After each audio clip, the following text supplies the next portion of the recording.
July 31st, 1992. It's morning in Colorado Springs. Downtown resident Frank Buford is heading out for breakfast on his way to work. Typical morning. He's going to a fast food restaurant to get his coffee. As always, Buford cuts through Frank Waters Park to enjoy the early morning peace and tranquility. Frank Waters is just this tiny little sliver of a park in this pretty little Victorian neighborhood. It's very quiet. But that serenity is about to be shattered.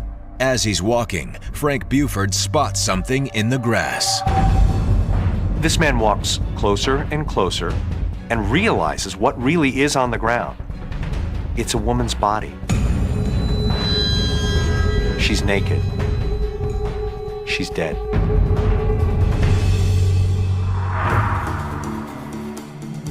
"12 blocks away, Lt.Joe Kenda is settling into his own morning routine. I come to work early. I always do. And I'm having my coffee and reading my FBI reports and looking at things and trying to sort of plan what we're up to that day. And the phone rings. Lieutenant Kenda. And when the phone rings in my office at that hour of the morning, it usually means that somebody just made a plan for me. Okay, I'll be right there. When Kenda arrives at the scene, the normally radiant little park has taken on a somber air. In this park is a nude woman. There is a polka dot black and red blouse over her face. She is wearing nothing else. Her skirt or pants and shoes were found in the general vicinity. The blouse is stuffed deeply into her mouth, tied very tightly around her neck. There's blood coming out of her nose, some swelling around her cheeks. In my opinion, she's been punched, probably more than once, in the face. She died in a struggling position. She was trying to save her life.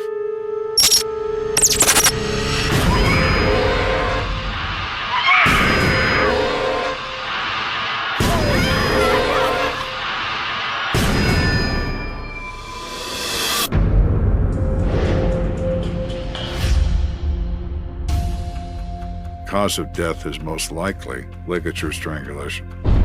As he examines the body, Kenda makes another discovery, this one highly unusual. I see on her left breast a human bite mark. The skin is not broken, but it's bruised from the application of teeth. The amount of force required to produce the severe bruising leads Kenda to a chilling conclusion. The possibility is enormous that there is sexual assault involved. Sexual assault is not about sexual gratification. It's about the punishment of women. We have the attributes of that in this victim. Lieutenant? The coroner's office will need to look for signs of sexual assault during the autopsy. We're gonna need a rape kit. And it looks like she's got a bite mark on her left breast. We also need a forensic odontologist to take an impression of that bite mark. That's very critical. Similar to fingerprints, the arrangement of a person's teeth leaves a one-of-a-kind imprint, so a bite mark on a victim can eventually be compared to a suspect's teeth. When I eventually have my killer, he's going to have one hell of a time explaining how his teeth made a bite mark on the victim moments before her death. But before they can make that comparison, it falls on Kenda to figure out who's responsible for this savage crime. You're looking at this girl and you're thinking, who did this to you?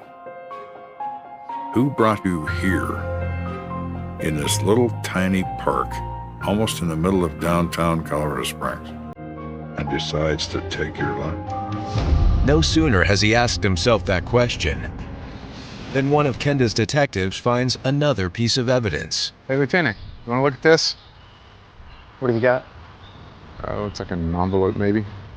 He slips an envelope out of the toes of the shoe, and it's addressed to someone, and it says Rob Wilhoff. Well now, who are you, Mr. Rob?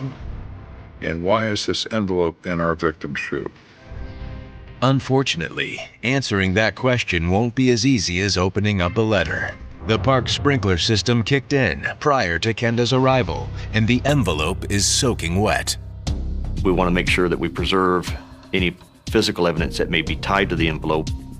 You're overcome with getting into that envelope, and you can't because it's wet. And if we open it, we're going to destroy something, maybe. Kenda places the envelope on the back of a police cruiser to dry in the hot July sun. And you're standing there drumming your fingers.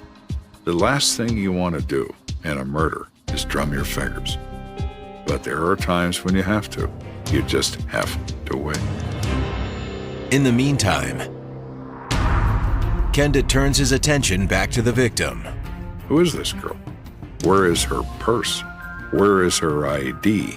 She didn't fall out of a passing airliner and wind up in this park. In order to positively identify his victim, Kenda calls in the neighborhood sector officer, Jim Loring. Officer Lauren? Detective Kenda. Those officers are assigned to work in a specific area for an extended period of time. They meet people, they talk to people, they become very dialed in. It takes Officer Loring mere seconds to identify Kenda's victim. Do you recognize this girl? Yeah, that's Shirley Shook. And he looks at her and he says her name is Shirley Shook. How do you know her? She was a witness in a burglary that I responded to right over here.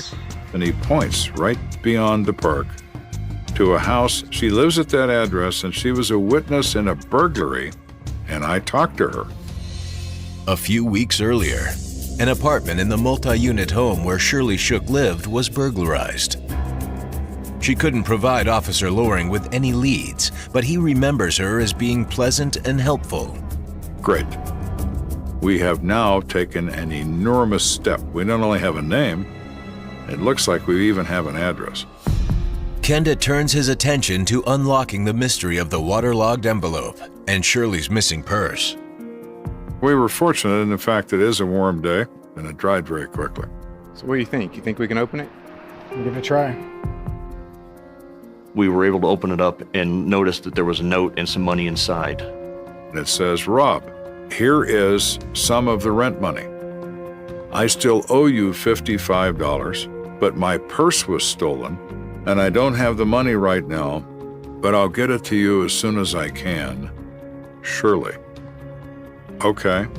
After reading that note, I'm no longer as concerned about the missing purse. She just explained it. It's been stolen from her. And that's why she has this in her shoe, because she doesn't have any place else to put it. Kenda also assumes that Rob Wilhoff is Shirley's landlord. Hopefully he can shed some light on the case. Can I help you? Yeah, Colorado Springs Police. Can we talk to you for a minute? Hi. We talked to Rob Wilhoff. He is quite distressed and quite shocked. Oh, I can't believe this. We say, well, explain a little bit to me. What's her personality? What's she like? Can you tell me anything about Shirley? She was just such a friendly girl.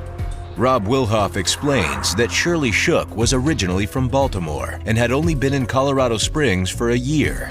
But in that time, she'd made quite an impression. He paints a glowing picture. Said she's a nurse's aide. She works in a nursing home in the area. I mean, everybody loved her. She was just such a friendly girl. She had a beautiful smile. She was a very pretty woman, and she was just so nice. Whenever she'd meet people, she just was always real polite, and she was always offering to help people do stuff and everything. She was a very, very sweet girl. But Shirley's ability to see the good in everyone sometimes landed her in hot water. Shirley made friends very easily. She was always smiling, and she'd be friends with just about anybody, even people that most people would avoid. And according to Rob, much of the drama in Shirley's life came from her boyfriend, Kevin Dawkins. You know anything about him? Well, I mean, they fought all the time. We heard all kinds of noise through the walls at night. Is it physical? No, it's not physical. I've never heard that. I just know that they argue, and they do that pretty frequently. Talk to me like that! You're off your damn mind. Get up! So now we have an identification. We know who she is. We know where she lives. But we know something else. She's got a boyfriend she argues with. That's interesting. All right, well, can you take us into Shirley's apartment? Let us look around a little bit. Sure, come on in.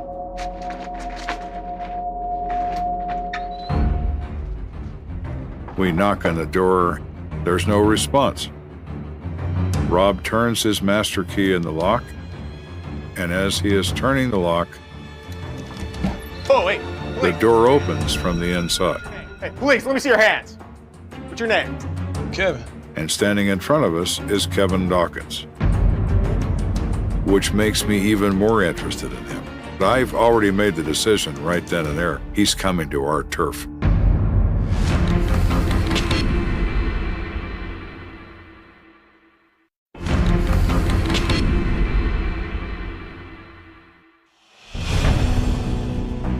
Lt.Joe Kenda is investigating the murder of Shirley Shook, a beautiful nurse's aide found naked in a city park.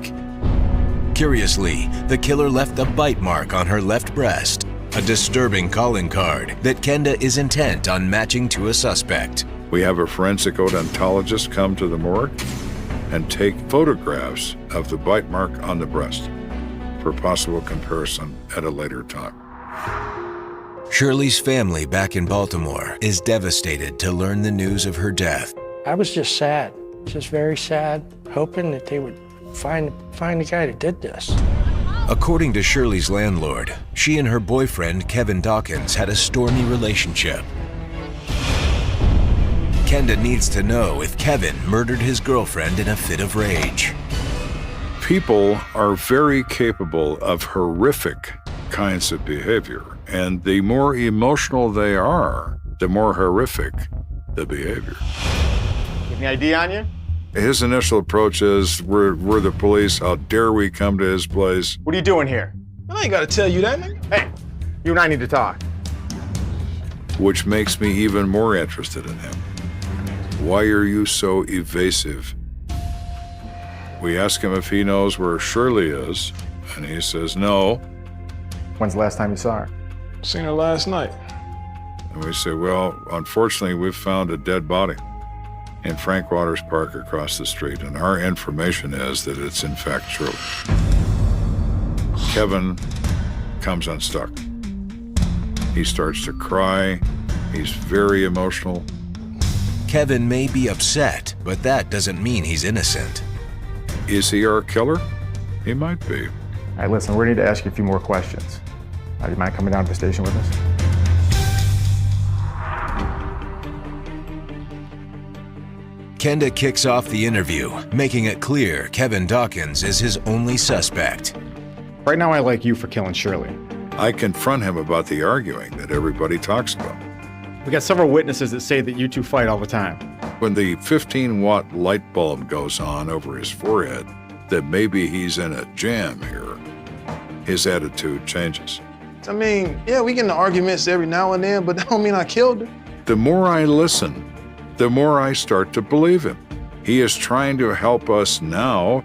And he's able to say that he was actually at one of the local bars in the downtown area with Shirley on the evening before the morning we found her dead. He says that he and Shirley and a neighbor named Mark Manning, who is a white guy that lives in the building, they go to a nightclub the night before, around midnight. According to Kevin, he, Shirley, and Mark spent the evening at the Paradise Lounge, playing pool and drinking until last call. He says Mark Manning, the neighbor, says, well, he's got to leave because he has to work tomorrow. So Mark makes his goodbyes. A few minutes after Mark left, Kevin and Shirley followed suit. Although normally easygoing, Shirley could get moody if she'd had a few too many. Shirley has a Jekyll and Hyde personality when she's drinking. She can fly off the handle for no reason at all. Hey, why you gotta cause a scene every time? Man, where you going? They're outside the bar. He says something to Shirley she doesn't like. They get in this verbal argument. As the argument heated up, a silver car was driving slowly through the parking lot. Shirley flagged it down. Can I get a ride? So you get in the car with strangers now? And the driver says, sure, I'll give you a ride, and slams the door, and the car drives off. Shirley, what you doing? Get back! And he says he had a bad feeling about that. An emotional Kevin Dawkins tells Kenda that was the last time he ever saw Shirley. When he finds out that she is actually deceased, he's bothered by the fact that he let her get in the vehicle. I should have never let her get in that car. He is generally distressed about her death. Kevin's statement solidifies Kenda's theory that Shirley was the victim of a sexual assault. Only the assailant wasn't Kevin, but rather the mystery man who gave Shirley a ride. He gives us a very generic description of a vehicle, doesn't give us a whole lot of leads to follow up on. All they know is that it's a silver Toyota. Kenda issues an alert to patrol officers on duty. Yeah, I need to issue a bolo for a silver Toyota. Weight unknown. Possible Caucasian driver. That's all we've got, and that's what gives me that sinking feeling. If this is our guy, how the hell are we going to find him? With no other leads, Kenda returns to Shirley's apartment building to speak with Mark Manning, the friend and neighbor who accompanied her and Kevin to the Paradise Lounge. He hopes Mark caught a glimpse of the silver Toyota. Hello? You Mark? Yeah, what can I do for you? When I first meet him, smells like he's still drinking, even though he apparently slept the night before. And I asked him about it. How much did you have to drink? I had a bottle of rum and 8 or 10 beers. Uh-huh. Well, then you do like to drink, don't you? You know Shirley Shook? Yeah. I'm sorry to say we found her murdered in the park across the street. What? Mark was shocked to learn that Shirley was dead. Absolutely shocked. He knows this girl. He considers her to be a friend. When you went outside, did you see anything unusual? Any vehicles, pedestrians, anything that seemed out of the ordinary? No, didn't see any cars. I just came out of the front door and then, well, I walked home. At first, Mark Manning seems like a dead end, until he offers up a new lead.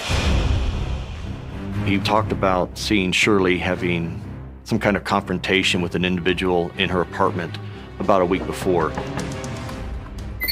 Hey, sorry to bother you. Can you help me, please? Shirley comes to him. Shirley's upset and said, there's a guy in here bothering me. Would you get him out of my place? So Mark says he goes over there. He encounters a black male. Hey, man, time for you to get out. I ain't going nowhere. And he gets in a fight with the guy, physically throws him out. The lady wants you out. Let's go. Just put your hands on me. I'll mess you up! Just go. Come on. Mark tells Kenda the guy goes by the name Sinbad, but that's all he knows. Mark says, I bet he's the guy that killed her. I bet he did it. He did it. Why would you say that? I think he was trying to rape her. Now we have a new guy to play with. Who is Sinbad? And why is he in this girl's apartment? Kenda now has two scenarios that could explain Shirley's murder. Either the stranger in the silver Toyota did it, or perhaps the stranger was just a good Samaritan. Thanks. No problem. And the killer is actually Sinbad. Is he not taking no for an answer and he winds up killing her? Could he fit into that scenario? Without question. Sure, come on in. Kenda speaks with other neighbors in hopes one might recognize Sinbad. He starts with Robert Sheets, the victim of the burglary Shirley witnessed a few weeks back. You know a guy named Sinbad? Black man in his early 30s. I don't know who he is. Though Robert denies knowing Sinbad, Kenda can tell he's holding something back. Listen, Robert. If you know something about this murder investigation you're not telling us, you could be in a lot of trouble too. Kenda puts the squeeze on him until he cracks. Look, I didn't like the lady. Everybody knew that, but I didn't kill her. He hates our victim. He thinks she's responsible for his burglary. She had something to do with it, I'm sure of it. How do you know that? Kenda asks Robert Sheets to account for his whereabouts the night of the murder. Robert tells him he was at home having a small get-together with friends. During the party, Robert openly blamed Shirley for the burglary. I hate that man. My place was robbed a couple days ago. Eventually, one of his friends, a guy named Willie Black, better known as Chicago, chimed in. Chicago threatened Shirley. You know what, man? I can mess her world up for you. I can take care of that for you. What does that mean? Well, I took it as a threat. So do I. Then what? He left at 3 o'clock. Kenda is intrigued. If Chicago left Robert Sheets' apartment at 3 a.m., it would place him and Shirley Shook outside the building at roughly the same time, assuming the mystery man in the silver Toyota had driven Shirley home like Kevin Dawkins said. Is Chicago our guy? Certainly could be. Knows her name, makes threats, knows she lives there. Is it possible? Of course it is. Kenda runs a background check on Willie Black, aka Chicago, and discovers the man has a lengthy criminal record. It starts like they most do in minor offenses, moves to more serious crime. It's a progression effect. You see that a lot in criminals. They start out shoplifting, they wind up killing somebody 15 years later. Kenda now has a new name to add to his growing list of potential suspects. We have Sinbad, we have Toyota Man, and now we have Chicago. We're developing quite a list. Hey, we're not getting anywhere with the list. But unlike his other two suspects, Kenda knows where to find Willie Black. Willie is not exactly a new person in a police building. When we first confront him, he didn't know nothing. I don't know what you're talking about, man. I said, Willie, let me tell you something you do know. You had a long history with police departments. You know the game. The difference is, this time we're not playing a game. We're talking about first-degree murder. Whoa, man. Whoa. You understand what that means, don't you, Willie?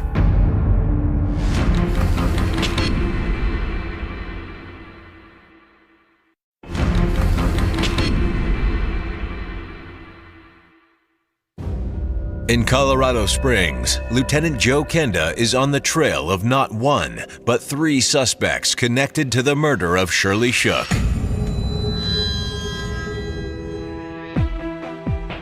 So we're now developing a field of suspects here, which can be very good, but I'm going to feel better if we can focus, and we're not able to do that yet.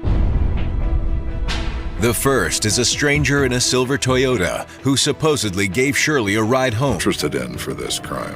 Kenda tells Chicago he knows about the threats he made against Shirley Shook the night she was killed. He knows Sheets. They're there having a few drinks. Sheets is mad at this girl, whoever she is. I told him that I would mess her world up for her. That's it. Why would you say that? Just to be saying something, man. He admits he made threats, but he says he didn't mean it at all. I don't have nothing to do with that, man. I was just talking. Unsure if Chicago is telling the truth, Kenda pushes for an alibi. Where'd you go when you left the party? Chicago claims he and his girlfriend left the party and went straight home. And she'll vouch for you. She'll vouch for me. We subsequently were able to contact the girlfriend and confirm that alibi. That basically removes him from the suspect list. I can mess her world. Is he threatening Shirley? Technically, yes. In reality, no, he isn't. Are you going to hurt that girl for him? No. I said that to him, just to make him happy. That all works. And I like when things work, based on my knowledge of human nature. All right, you're free to go, for now. Kenda crosses Chicago off his list of suspects, but he's no closer to catching Shirley's killer. We are still hunting for the gray Toyota with Mr. X in it, and we haven't found Sinbad yet either. Lieutenant Kenda. The call is coming from the coroner's office. They have the autopsy results. This woman was in fact killed by means of ligature strangulation. The coroner also tells Kenda that the bite mark on Shirley's breast is defined enough to compare to the teeth of any suspect Kenda might bring in. But what the coroner says next hits Kenda like a ton of bricks. Really?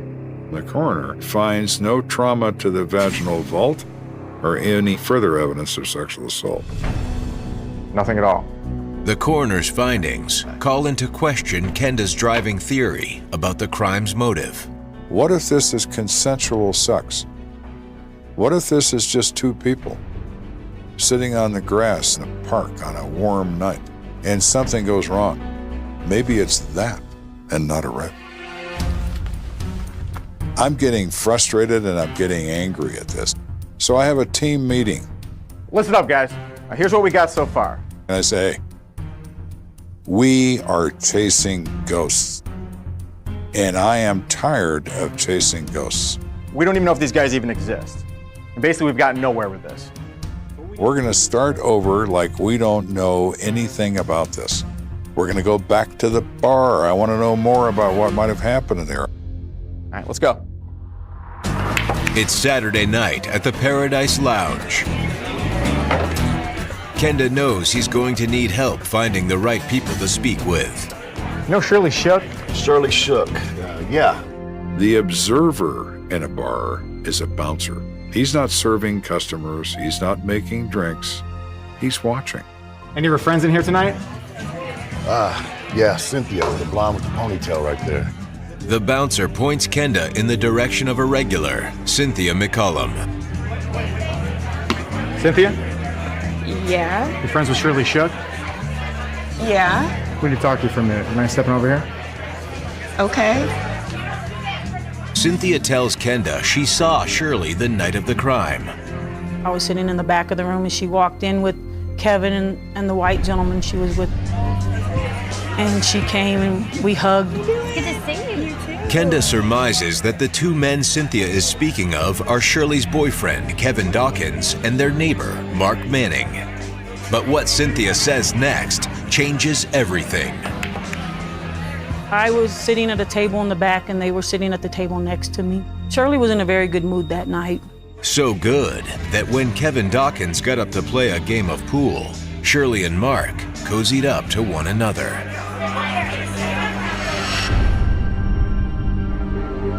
I saw them kissing and giggling and laughing and having a good time. Kenda decides it's time to have another chat with both Kevin Dawkins and Mark Manning. He starts with Mark. The next time we bring Mark in, not much has changed. He still reeks of alcohol, and it's like 10:30 in the morning. Let me get right down to it, Mark. Mark, we went back to that bar, and those people, they talk about Shirley sticking her tongue down your throat. You seem to remember anything about that? He goes off the handle. I wasn't making out with her. He denies everything. I never kissed her. She had a boyfriend. I could have had her anytime I wanted, but I didn't want to get involved in her in that way. Mark Manning is saying one thing, No. but his eyes suggest the opposite. You're lying, Mark, and you are kissing each other. You are denying having physical contact with this victim, who the last time I saw her was naked with a bite mark on her breast. Now I feel terrific. And I'm no longer thinking about guys named Chicago and guys named Sinbad. I'm only thinking about you, Mark. Just you.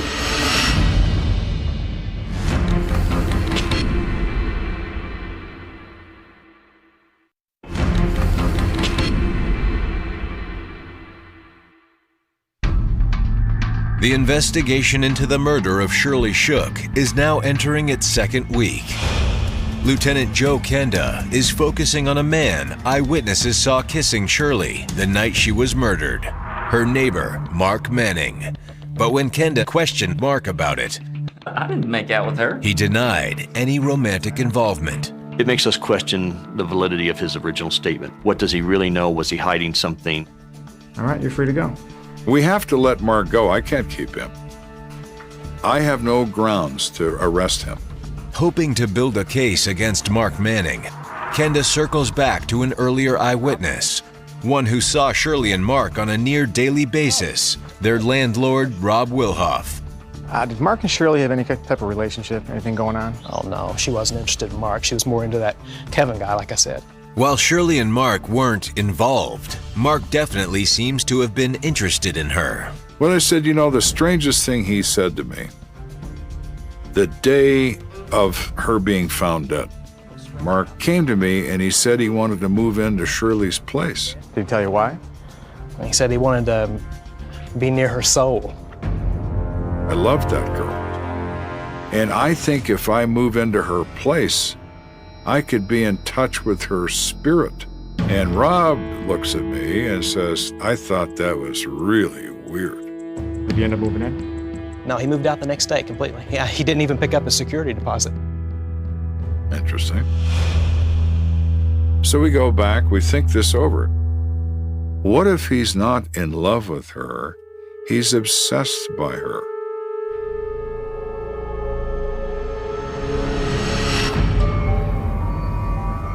He sees this pretty woman passing by his door constantly, and he just becomes overwhelmed by her.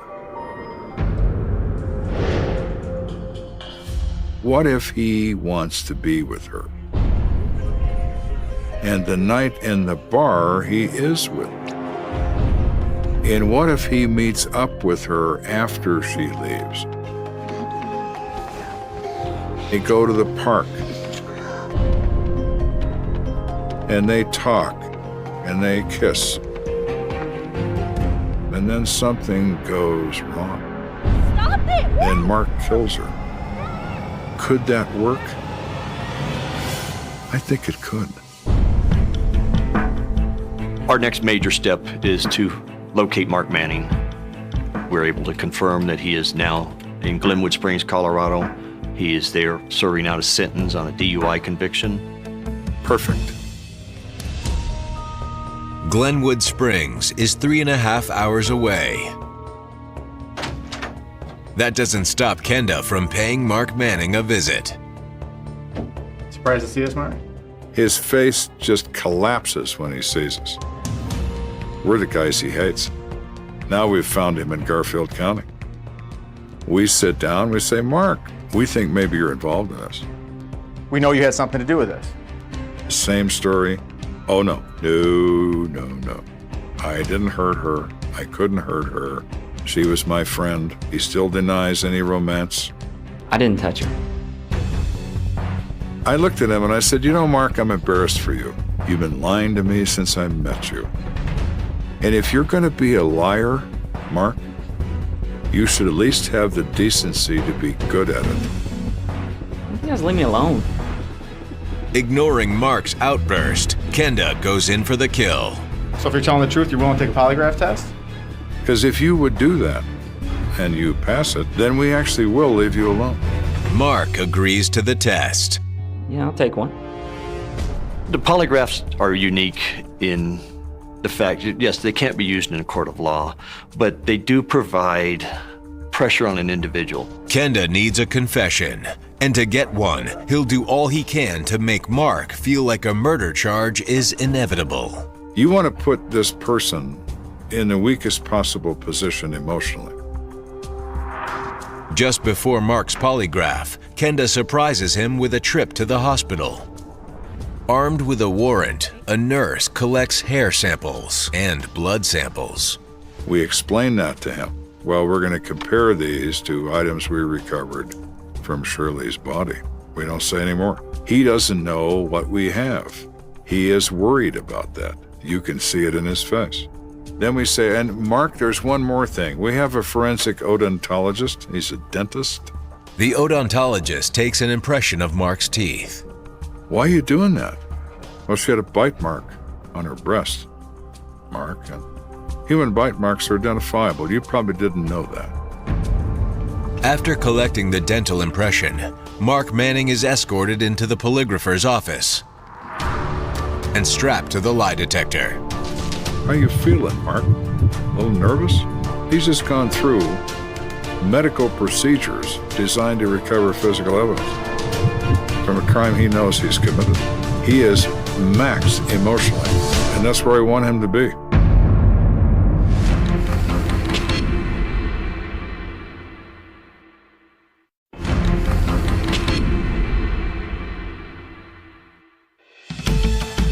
After running down a rogues gallery of potential suspects, Lt.Joe Kenda believes a drunken encounter between Mark Manning and Shirley Shook may have led to her murder.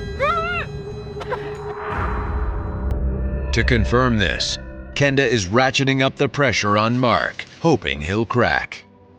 Now it's time for your polygraph. Did you strangle Shirley? No. Am I a fan of polygraphs? Absolutely not. But what I am a fan of are statements. Did you strangle Shirley in the park? No. It doesn't matter what I think of a polygraph. It only matters what the subject thinks of it. Do you know for sure what Shirley was strangled with? No. Afterwards, the examiner gives Mark the results. See these peaks and valleys? That indicates deception. You are lying. Mark is now at his weakest emotionally. He feels trapped. He's looking at graph paper on a machine, and it all looks very scientific. And he immediately says to the examiner, I did it. I killed her. well, my. They say, okay, Mark, the game is over. You want to tell us what happened? I was so drunk. Mark kissed Shirley at the bar. But as long as Shirley's boyfriend, Kevin Dawkins, was around, Mark had no chance with her. He headed back to the apartment. Go to bed. See you guys. But as fate would have it, Shirley and Kevin got into a fight a few minutes later, and the stranger in the silver Toyota gave Shirley a ride home, where she and Mark ran into each other again. She comes walking past his door. And she says hello, he says hello back. According to Mark, at that point, Shirley asked him to accompany her to the park. He says she wants to have sex with him. She gets undressed. He gets undressed. They were kissing and they were making out. Mark claims that during their sexual encounter, something about Shirley's demeanor changed. He says he was drunk. And he doesn't remember what it was, but she said something to him, and it set him off. And he grabbed the blouse out of the grass, and he wrapped it around her neck. And he said, I don't know my own strength. And she was fighting and trying to scream. And I had to quiet her. So I stuffed the blouse in her mouth and I just kept pulling on it until I knew she was dead. And you just left her there. Yeah. I'm so sorry. I bet you are. If Shirley really did say something to Mark that enraged him, what was it? Mark maintains he was too drunk to recall, but Kenda has his own theory about that fateful conversation.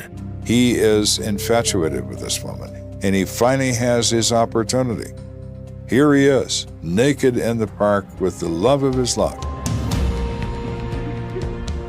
And because he's got too much alcohol in his system, he's unable to physically perform. What if she insults him? What if she says, what's the matter, Mark? Aren't you a man? What's wrong with you? Stop it, it's not funny. Oh my.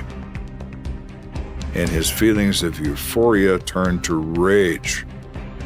How dare you stop my dream?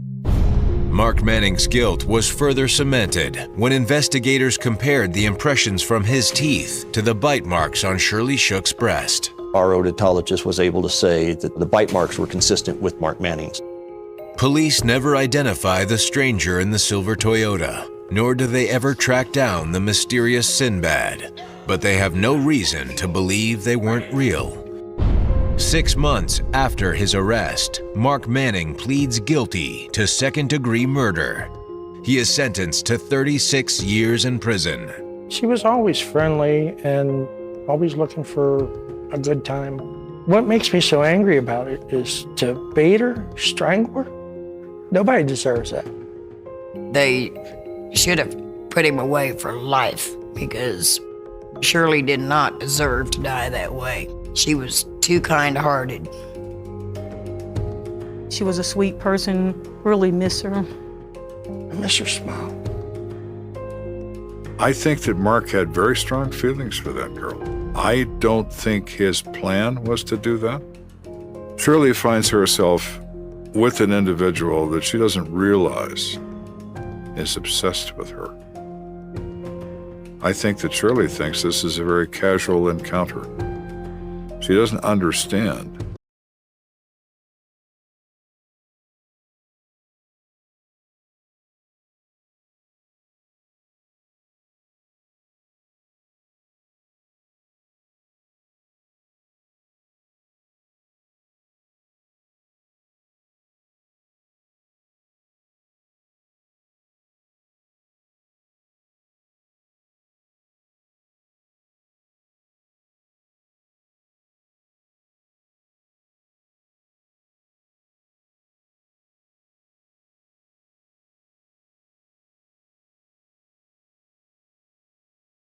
The engine is still running when the first patrol cruiser turns into the cul-de-sac, and that steady mechanical purr is the first thing that feels wrong, because cars don't idle with their doors open at 12:14 a.m. in a quiet corner of Racine where the lake wind bites and the streetlights thin out near the water. Headlights wash over a dark sedan parked crooked at the curb, driver's door yawning wide, cabin light glowing, radio murmuring a late-night voice through static. The officer steps out and the cold hits like a slap, clean and immediate, the kind that makes you breathe shallow and listen harder. His flashlight sweeps the front seat. A purse sits on the passenger side as if it was placed there carefully. The strap isn't torn. The wallet is inside. Cash still folded. Cards still stacked. The keys are in the ignition. On the floor mat, a single women's shoe lies on its side, heel turned inward like a foot was yanked out of it. No blood. No shattered glass. No obvious struggle.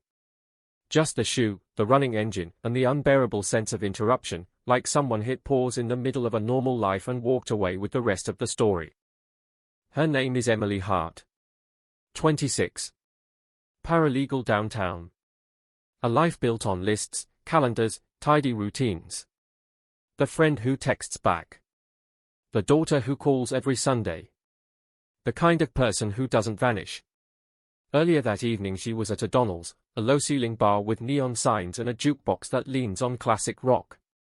Friday night noise, laughter, the easy looseness of people who believe tomorrow is guaranteed. Emily sat with co-workers near the back, paid her tab at 11:07 p.m., shrugged into a winter coat, and stepped outside into the dark like she'd done 100 times before. The drive to her apartment is 8 minutes. She never makes it. Her cell phone pings a tower near the lakefront just after 11:20, then drops into silence. No call to her mother. No frantic dial. No voicemail. Just a last electronic breadcrumb and then nothing, like someone closed a fist around her life and squeezed.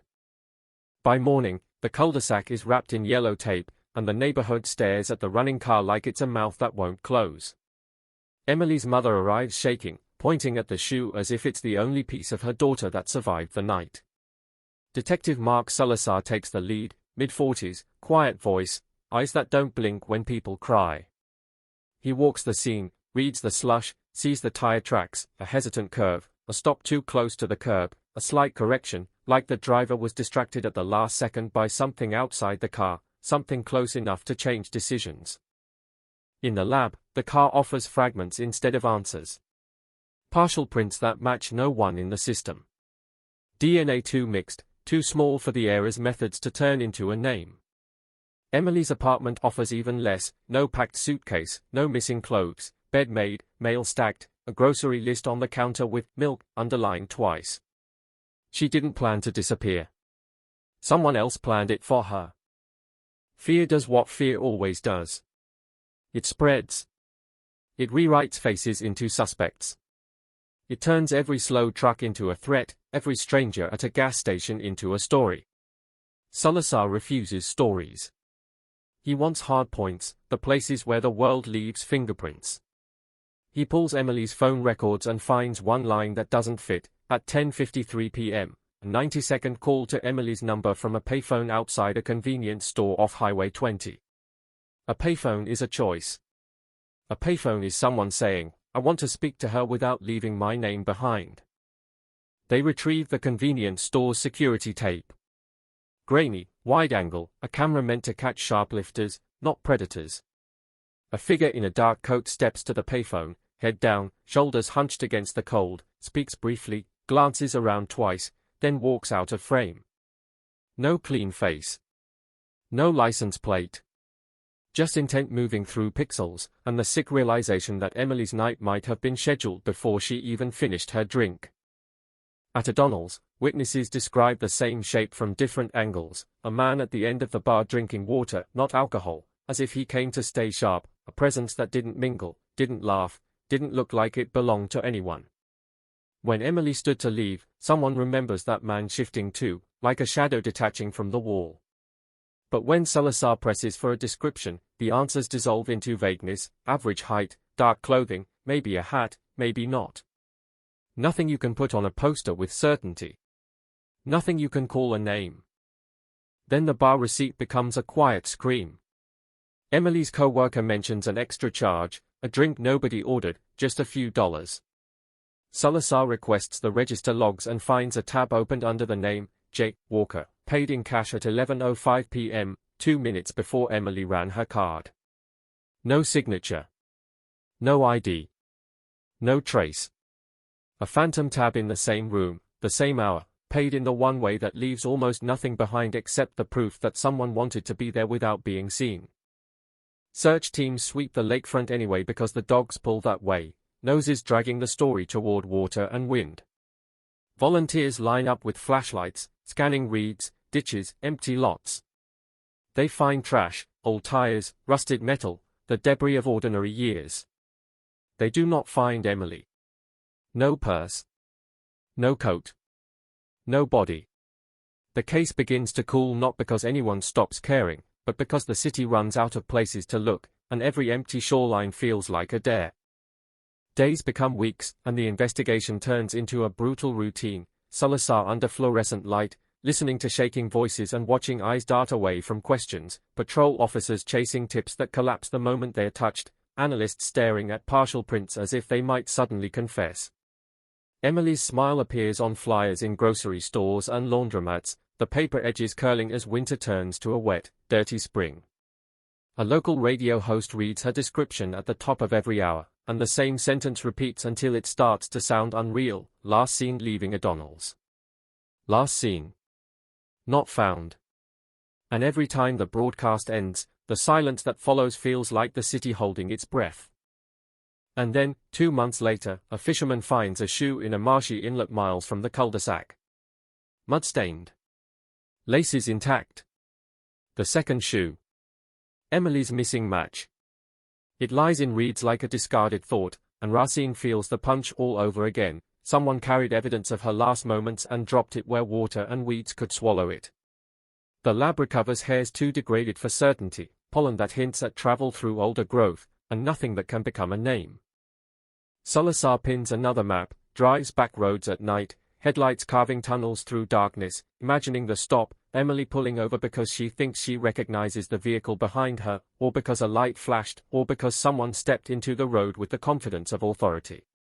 He imagines her trying to keep control with calm words, the assumption that rules still matter, and then the moment that assumption snaps, the moment the shoe slips free, the moment the engine keeps running while the world shifts into a different shape.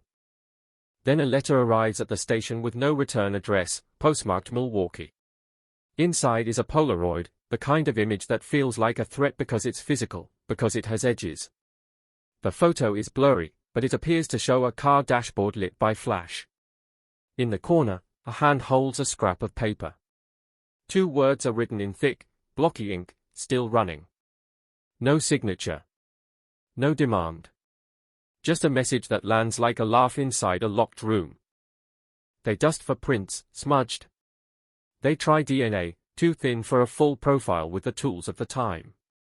The Polaroid hits the news and the fear spikes again, sharper now because it feels personal, targeted, as if someone is watching the investigation from the dark. Still running becomes a phrase people whisper at stoplights, a phrase that means the engine that night was still running, and the person who left it that way is still out there, moving through ordinary days with an extraordinary secret, passing under fluorescent grocery lights, standing in line at gas stations, blending into the background with practiced ease. In Racine, the millennium turned and a young woman vanished so cleanly that the city had to learn a new kind of terror, the kind that leaves your purse untouched, your keys in the ignition, one shoe on the floor mat, and an open door inviting you to look inside and realize that looking is not the same as finding. By the third month, Racine stops sleeping in full sentences. It sleeps in fragments, porch lights left on until dawn, curtains twitching when tires crunch on slush, doors double-checked, then checked again, then checked once more when the house is silent and the mind won't be.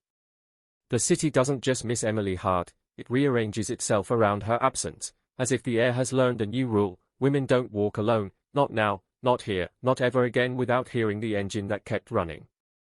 Detective Mark Salazar works the case like a man refusing to blink. He reads every tip twice. He circles every name in red, then in black, then in blue when the ink runs out and the pressure stays the same.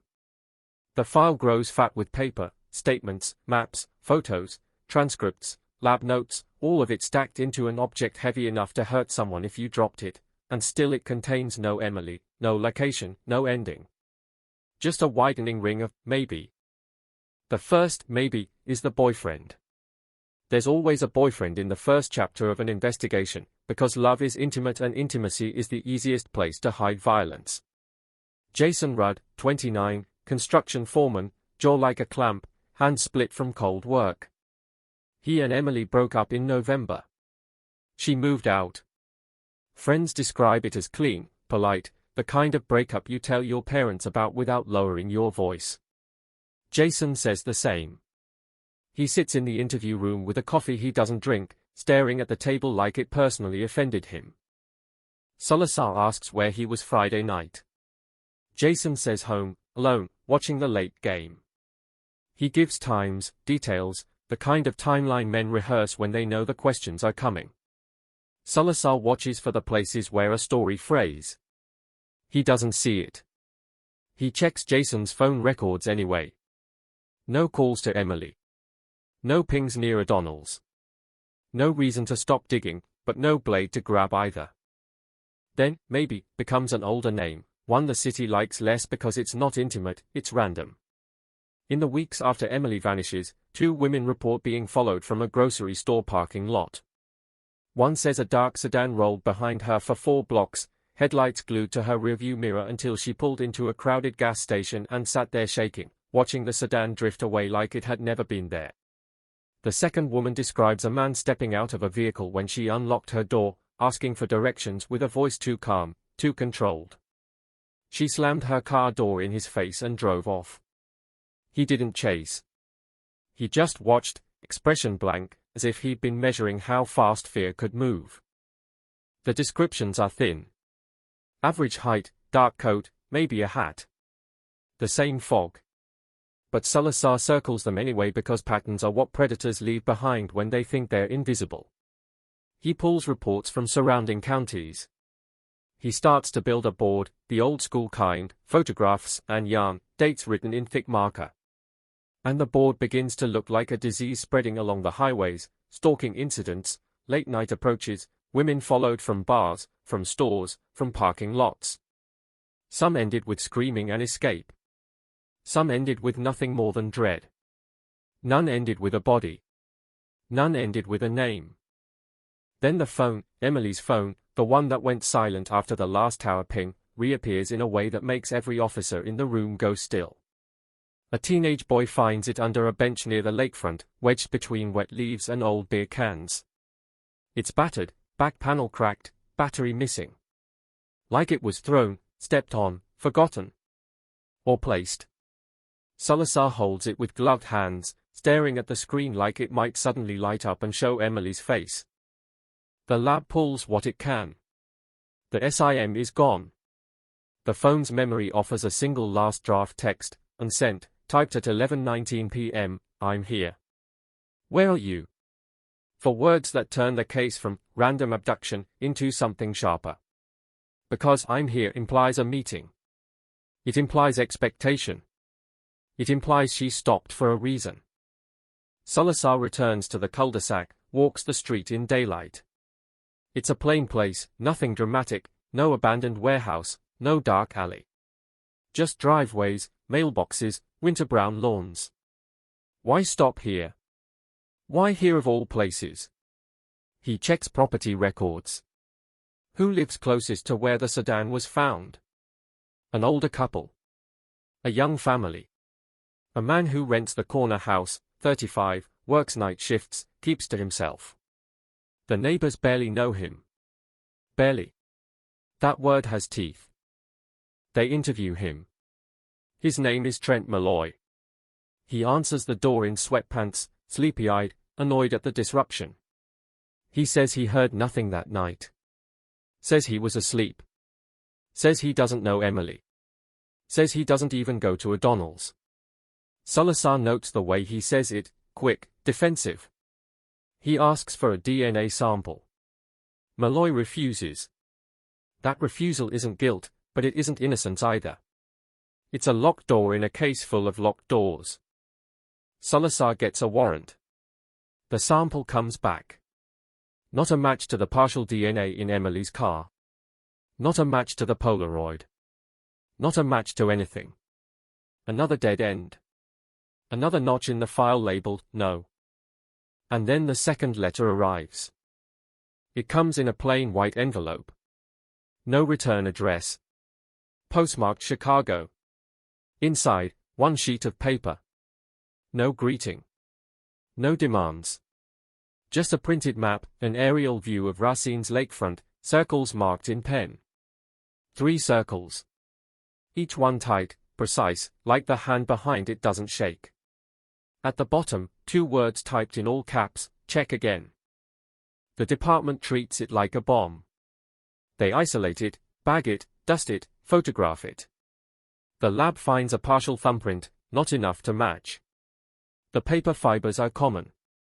The ink is common. The cruelty is not. Check again hits the city like an order. The lakefront is searched again, divers pushing through black water, boots sinking into mud, searchers walking grids so tight their shoulders brush. They find nothing new. No Emily. No clothing. No bones. Nothing but the ugly truth that someone is playing with them, and that someone is close enough to know what they've searched and what they've missed. Salazar doesn't say serial. He doesn't say predator. He doesn't say the words that make mayors panic and citizens lock themselves indoors. But in his office, under humming lights, he writes a new category on the board: communications. Polaroid. Map. The killer, or whoever is writing, wants attention. Wants control. Wants to move the investigation like a hand moves a puppet. That kind of person doesn't stop because the police ask nicely. A break comes from a place no one expects. A tow truck driver named Rick Lamb calls in, voice rough as gravel. He says he was working late the night Emily vanished, clearing an accident off Highway 32. He remembers a sedan pulled onto the shoulder behind him at around 11:35 p.m. dark color, maybe black or deep blue.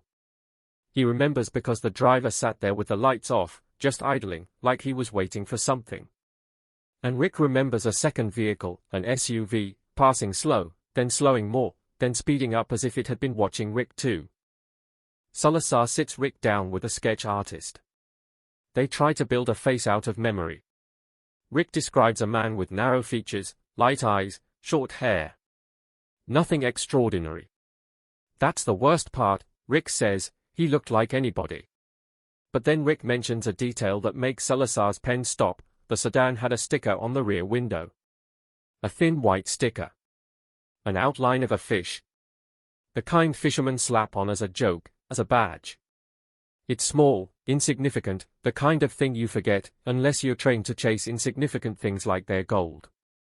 Salazar orders every patrol unit to look for that sticker. He calls local shops that sell fishing gear. He checks parking lots near the marina. He asks officers to note sedans with fish outlines and run the plates. Racine becomes a place where every tailgate is watched, every sticker is scanned like it might be a confession. A week later, an officer spots it at a gas station on Washington Avenue. Dark sedan, fish outline sticker, driver pumping fuel. The officer approaches casually, hands visible, voice calm. The driver turns and for a second the officer sees the man's face fully illuminated under the station canopy, early 30s, pale skin, hair cut close, eyes that don't widen with surprise the way most people's do when a police officer greets them. They stay flat, measuring. His name is Ethan Klein. He's from Kenosha. Works as a delivery driver for a medical supply company. Clean record. No warrants. No history. The officer runs his license anyway. Comes back clear. But when Salazar hears the name, he doesn't feel relief. He feels the kind of cold you can't blame on weather. Klein is brought in for a conversation. He arrives in a company jacket, polite, almost eager to be cooperative. He smiles at the wrong moments. He says he fishes. Says the sticker is from a bait shop. He says he was delivering supplies the night Emily vanished, route taking him near Racine. Yes, but that's normal. He shows receipts from a late-night diner in Kenosha, timestamped 11:58 p.m. He has an alibi with paper. Salazar doesn't fight the diner receipt. He slides the Polaroid across the table. Still running. Watches Klein's pupils. Watches his throat. Klein glances at it and laughs, one short breath, dismissive. People send weird stuff, he says. You think that's me? Salazar says nothing. Silence is a tool. Klein fills it anyway. He talks faster. He talks too much. He says he doesn't even know who Emily is. He says he's sorry. He says the police should be looking for someone closer to her. And that last sentence is the one that sticks. Because it's not advice. It's a nudge. It's a man in the wrong room trying to steer the search away from himself. They get a warrant for Klein's car. The sedan is searched inch by inch. Seats removed. Carpets lifted. Trunk examined. A luminol test shows nothing. No blood. No fibers that scream, crime. But in the spare tire well, tucked beneath tools, they find something that makes every person in that garage inhale at the same time, a pair of latex gloves, used, balled up, and a receipt from McDonald's dated the night Emily vanished. Klein claims he's never been there. The receipt says otherwise. Salazar feels the case tighten for the first time in weeks, like a knot finally catching. The receipt doesn't prove abduction. It proves presence. It proves proximity. And proximity is the first true enemy of innocence. They run the receipt. It matches a tab opened under J. Walker. Cash paid. The phantom tab. Klein stares at the paper in the interview room like it's a magic trick that went wrong. He says he bought a soda there once, months ago. Says the receipt must have been stuck in his jacket. But the date is fresh. The ink is crisp. The lie is tired. Salazar pushes harder. When were you at 11:05 p.m.? Klein's answers shift. He says he left. He says he sat in the parking lot. He says he made a call. He says he didn't. His story becomes a hallway with too many doors. And still, when Salazar tries to pin him to the unsent text, "I'm here. Where are you?" Klein looks truly confused for a fraction of a second, as if he didn't know that message existed, as if whoever took Emily didn't tell him every detail. That fraction of a second opens another possibility. Klein is connected, but not alone. A second vehicle. An SUV. Someone waiting with lights off. Someone passing slow, then speeding up. The case begins to smell less like a single man's impulse and more like a planned snatch, a handoff, a system. The department wants to hold Klein, but paper doesn't hold a man forever. Without Emily, without a body, without a clean DNA match, without a witness who can point and say, "That's him," the prosecutor hesitates.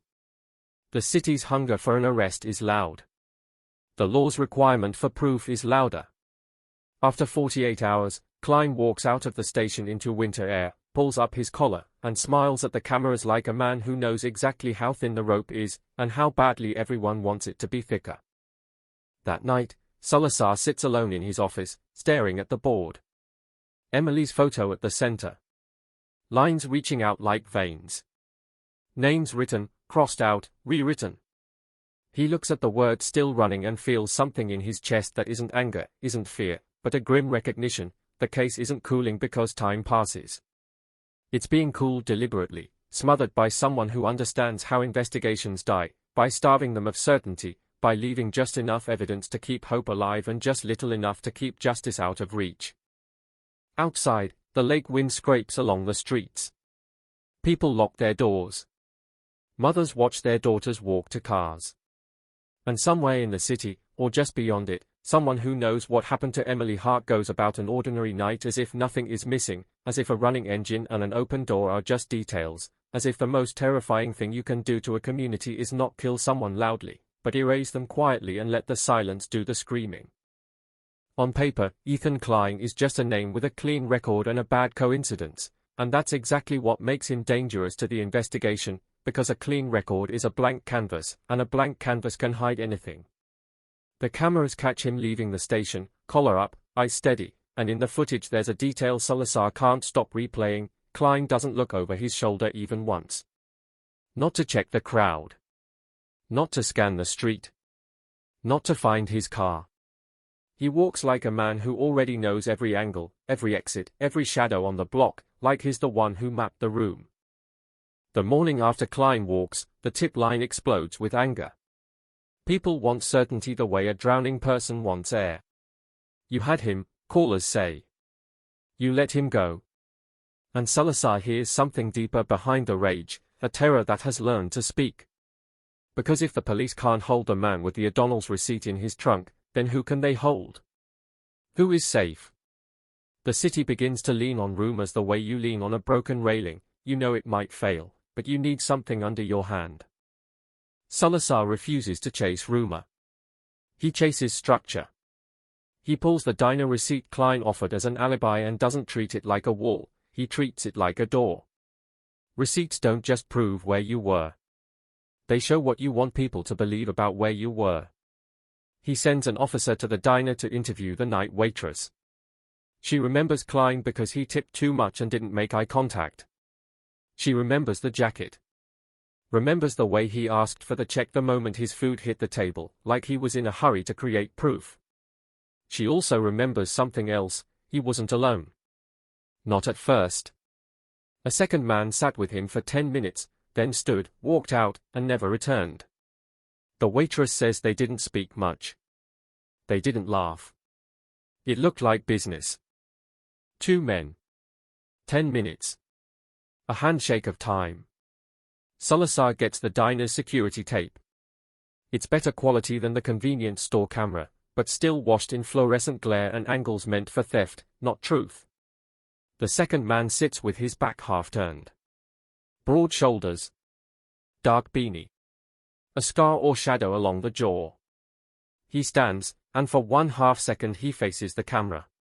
The image freezes in Salazar's mind, a face that is almost clear, almost usable, but not quite. The man glances at Klein on his way out, and Klein's expression doesn't change. Not a nod. Not a goodbye. Just a look that says, it's done. Salazar distributes the still frame anyway. Patrol officers, county deputies, state troopers. A face without a name traveling through inboxes like a warning. And then the first recognition comes from a place so mundane it feels insulting, a pharmacy clerk in Kenosha. She calls and says the face looks like a customer who buys cold medicine in bulk. Always late, she says. Always cash. She thinks his name might be Derek, because she once saw it on a loyalty card he didn't like using. She gives a last name that might be Hansen or Hansen. Might. The case is built on mights. They pull records. Too many Hansens. Too many Hansens.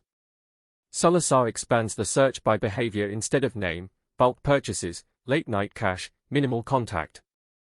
He finds one match, Derek Hansen, 34, employed as a maintenance contractor for several properties near the Racine lakefront. He has keys to buildings people forget are even locked. He has access. He has plausible reasons to be anywhere. Salazar's pulse doesn't spike with certainty, it spikes with the hard thrill of a line finally connecting. They bring Hansen in. He arrives sunburned from outdoor work, hands stained with grease, polite in a way that feels rehearsed. He says he knows Ethan Klein a little. Says they met through a mutual friend. Says he's been to the diner, sure, but not that night. Salazar places the still frame on the table. Hansen glances down and snorts like it's ridiculous. That could be anybody, he says. His voice is calm, but his foot keeps tapping. Tap, tap, tap. The rhythm of impatience, or fear, or both. Salazar asks for DNA. Hansen refuses, lawyer on the phone within minutes. Salazar watches the man's shoulders loosen the moment legal language enters the room, like armor clicking into place. They can't force DNA without a warrant. They can't hold him without more. And the case hates more, because more always arrives as crumbs. So Salazar goes hunting for the one thing Hansen can't lawyer away, time. He checks Hansen's work logs. He checks the properties he services. One of them is a small apartment complex less than a mile from O'Donnell's. Another is 2 blocks from the cul-de-sac where Emily's car was found. Another sits near the lake bench where Emily's phone turned up. Hansen's footprint isn't a single location. It's a network. A web laid over the city like fishing line. Then, while the department plays chess with warrants and timelines, something else happens, something that turns the case from cold to burning again. A woman in Milwaukee named Tessa Mills calls at 2:13 a.m., voice shaking so hard the dispatcher can hear teeth clacking. She says she's been followed. She says a dark sedan has been behind her for 15 minutes, no matter how many turns she takes. She says the sedan has a fish outline sticker on the back window. And then she says the sedan is flashing its lights like a signal. Milwaukee PD intercepts her near an intersection where the streetlights buzz and the snow banks loom like walls. The dark sedan is gone by the time officers arrive. But Tessa is alive, and she can describe what almost happened. She says she left a late shift at a restaurant, got into her car, and noticed the sedan idling 2 spaces away with its lights off. She drove out. It followed. When she sped up, it sped up. When she slowed, it slowed. She called 911, and the sedan's driver flashed the headlights twice, like a message. Like a warning. Like a joke. Salazar hears the report and feels the case shift under his feet. The fish sticker isn't just a coincidence. It's a signature, or a law, or a marker of a vehicle that wants to be remembered without being caught. He gets Tessa to come in. He shows her a photo lineup that includes Ethan Klein. She studies it and shakes her head. Not him. He shows her the diner still frame. Her eyes stop. She points. That one, she whispers. Derek Hansen. Now the case has a living witness who can place Hansen in the shape of danger. It's not Emily. It's not proof of abduction. But it's the first time the investigation feels a pulse.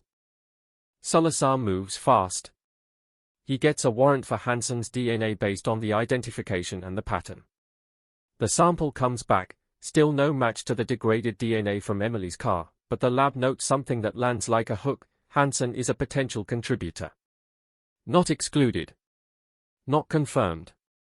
The science of 2000 is a dim flashlight in a large forest. It shows trees. It doesn't show the predator moving between them. They execute a search warrant on Hansen's storage unit. The air inside smells like damp cardboard and oil. Flashlights cut through dust. Boxes stacked, tarps draped over shapes. Tools. Paint cans. Nothing dramatic until an officer pulls a plastic bin off a shelf and the lid pops loose. Inside, women's clothing. Scarves, gloves, hair ties. Cheap jewelry. A watch with a cracked face. The items aren't labeled. They are not organized. They are collected. Salvaged. Stored. Like trophies without pride, like evidence someone meant to keep but didn't have the discipline to cure it. Salazar's stomach tightens as he lays the items out on a table, each one a quiet scream. They contact missing persons units. They compare. They call families. Most items can't be linked to anyone with certainty. Thrift store tags. Generic gloves. Common scarves. But then a small thing breaks through the fog, a silver charm bracelet with a tiny gavel charm, the kind paralegals buy as a joke, the kind Emily's coworker remembers her wearing on her right wrist. They bring the coworker in. Her face drains when she sees it. That's Emily's, she says, voice thin. She wore it all the time. It's not definitive, jewelry can be copied, can be bought, can be stolen. But the gavel charm in the bin feels like the first real piece of Emily that isn't a flyer photo or a memory. It's heavy enough to make people sit down. Hansen is arrested on unrelated charges. First, possession of stolen property, obstruction, because prosecutors want him in a cage while they build the bigger case. He sits in jail with a public defender, eyes still flat, still measuring. Salazar visits him. The two men stare at each other through glass like rival animals. Salazar slides a photo of the charm bracelet across the table. Tell me about Emily, he says. Hansen smiles, just barely. Who's Emily, he asks. The smile is the point. It's not the words. It's the pleasure of pretending ignorance. Salazar feels the urge to slam his fist, to break the glass, to drag truth out by force. He doesn't. He leans forward and speaks softly, as if he's telling a secret. You don't have to say her name, he says. But you know it. Hansen's eyes flicker, only once, toward the photo. A lot of people have bracelets, he says. Salazar changes tactics. He talks about the running engine. The open door. The single shoe. He watches Hansen's pupils again. Hansen keeps his face smooth until Salazar mentions the Polaroid. Still running. At that, Hansen's mouth tightens. Not fear. Disgust. As if he dislikes the theatrics. As if someone else sent those letters, someone else is playing games, and Hansen, if he's involved, wants it done differently. Two men. Business at the diner. One likes proof. One likes control. One creates alibis. One collects objects. The case begins to take on a shape that's worse than a lone predator, collaboration. A partnership where one lures and one cages. Where one drives and one disposes. Where one watches the news and laughs at the police searching circles on a map. In the weeks that follow, the department gets a third letter. This one is shorter. 3 words, typed in black, not in water. That's it. Not in water. It arrives the same week divers are scheduled for another sweep of the lakefront, and the timing feels like mockery with a calendar. Salazar doesn't tell the press. He doesn't want the sender to know they can steer resources. But he can't ignore it either, because even lies can point toward truth. If Emily isn't in water, then where? The land around Racine is a patchwork of industrial lots, abandoned barns, empty fields that swallow sound. Construction sites. Storage facilities. Places where a maintenance contractor can move unnoticed, where a delivery driver can arrive after hours without raising suspicion. Salazar starts driving again, nights bleeding into mornings, headlights scanning fences and tree lines. He thinks about Emily typing, "I'm here. Where are you?" He thinks about how that line could be bait, someone luring her to a meeting spot by pretending to be a friend, a co-worker, a rideshare, a police officer. He thinks about how quickly a normal life can be rerouted by one wrong assumption. And in the middle of all that motion, something in the case refuses to settle: Ethan Klein. Because Klein's receipt in the trunk wasn't an accident. His fish sticker wasn't random. His 10-minute diner meeting wasn't casual. Yet Hansen sits in jail while Klein keeps driving his routes, moving through towns with medical supply boxes in the back like camouflage, like permission. Salazar requests surveillance on Klein. He gets it, thin and limited, a pair of eyes here and there, not enough to catch a man who knows how to stay ordinary. Then, one night, a patrol unit stops Klein for a broken taillight. Routine. Simple. But when the officer approaches, he smells bleach. Strong, fresh, chemical, spilling out of the car like a confession. Klein says he cleaned a spill at work. The officer nods, pretends it makes sense, and lets him go because a smell isn't probable cause. The cruiser watches Klein disappear into darkness, and the report lands on Salazar's desk like a new kind of dread: someone is cleaning, not because they are neat, but because time has passed and they believe it's safe to erase what's left. The case doesn't explode with a Hollywood breakthrough. It tightens like a wire. A bracelet in a storage bin. A witness pointing at a face. Letters that taunt with direction. Two men connected by 10 minutes of fluorescent diner light. And somewhere in all that, Emily Hart remains missing, a human being reduced to a question mark on a map, a name repeated on the news until it starts to sound like a warning. Racine keeps living because cities have to, but the living feels altered, haunted by the idea that the person who took Emily didn't vanish afterward. He stayed. He adapted. He learned what the police could do and what they couldn't. He learned how little evidence it takes to keep someone free. And every time a car idles too long at a curb, every time headlights flash twice in the rearview mirror, the community feels it again, that old, electric shock, because the case isn't just unsolved, it's active in the imagination, still running like an engine in the night, waiting for the next door to open. The first time Salazar drives past the storage unit after the search, the gate is locked again, chain taut, padlock bright as a warning, and it hits him how quickly the world tries to close back up around violence, how fast a place that held women's things can look like any other place that holds nothing but boxes and dust. He keeps driving anyway, knuckles white on the steering wheel, because the case has stopped being a straight line and become a spiral, circling the same facts with sharper teeth each time: Emily's car left running, the open door, the shoe, the unsent text, the fish sticker, the diner meeting, the letters that arrive like a voice speaking through the mail slot, and the brutal truth that no one has found the one thing that turns suspicion into certainty: Emily herself. Inside the department, patience starts to rot.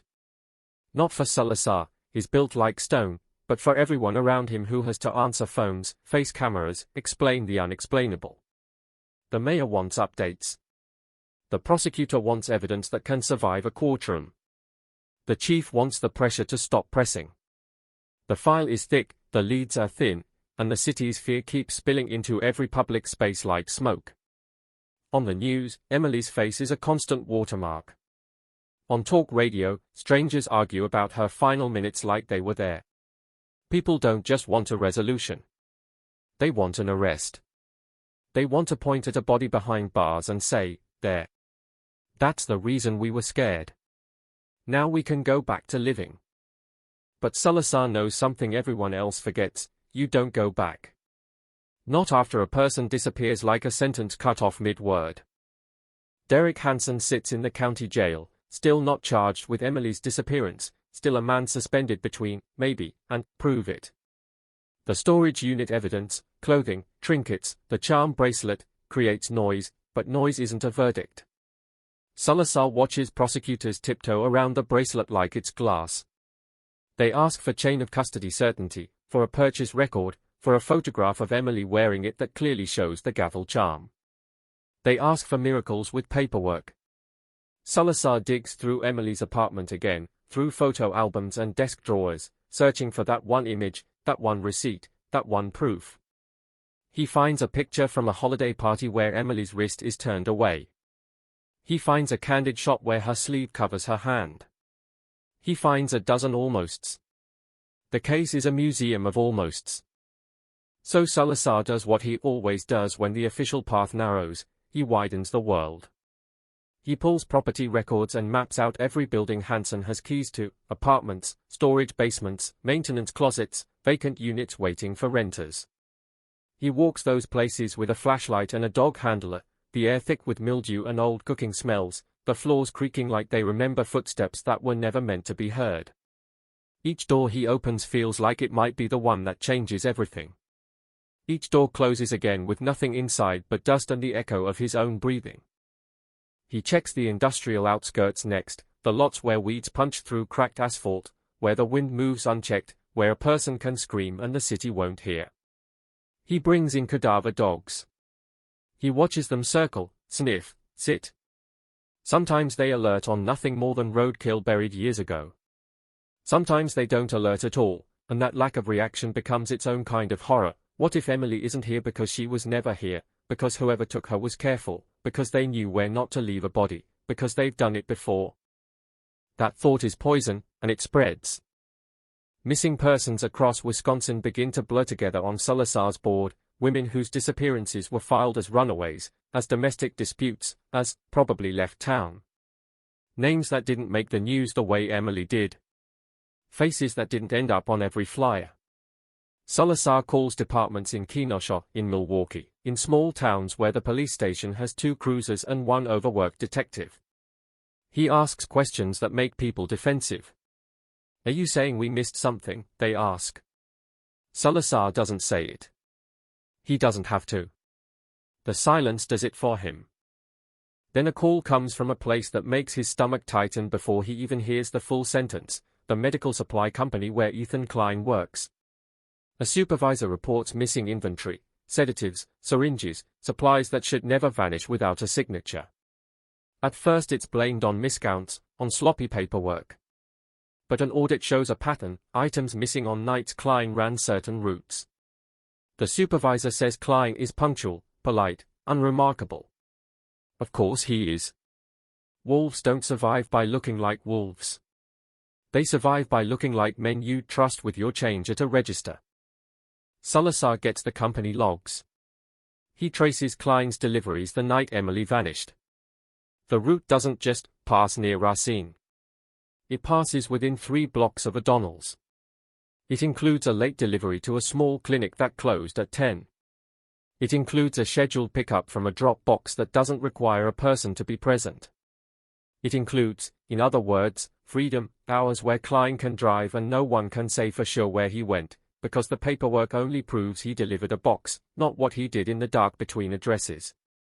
Salazar takes that to the prosecutor and gets the look he hates most, the look that says, "This is interesting," followed by the words, "But it's not enough."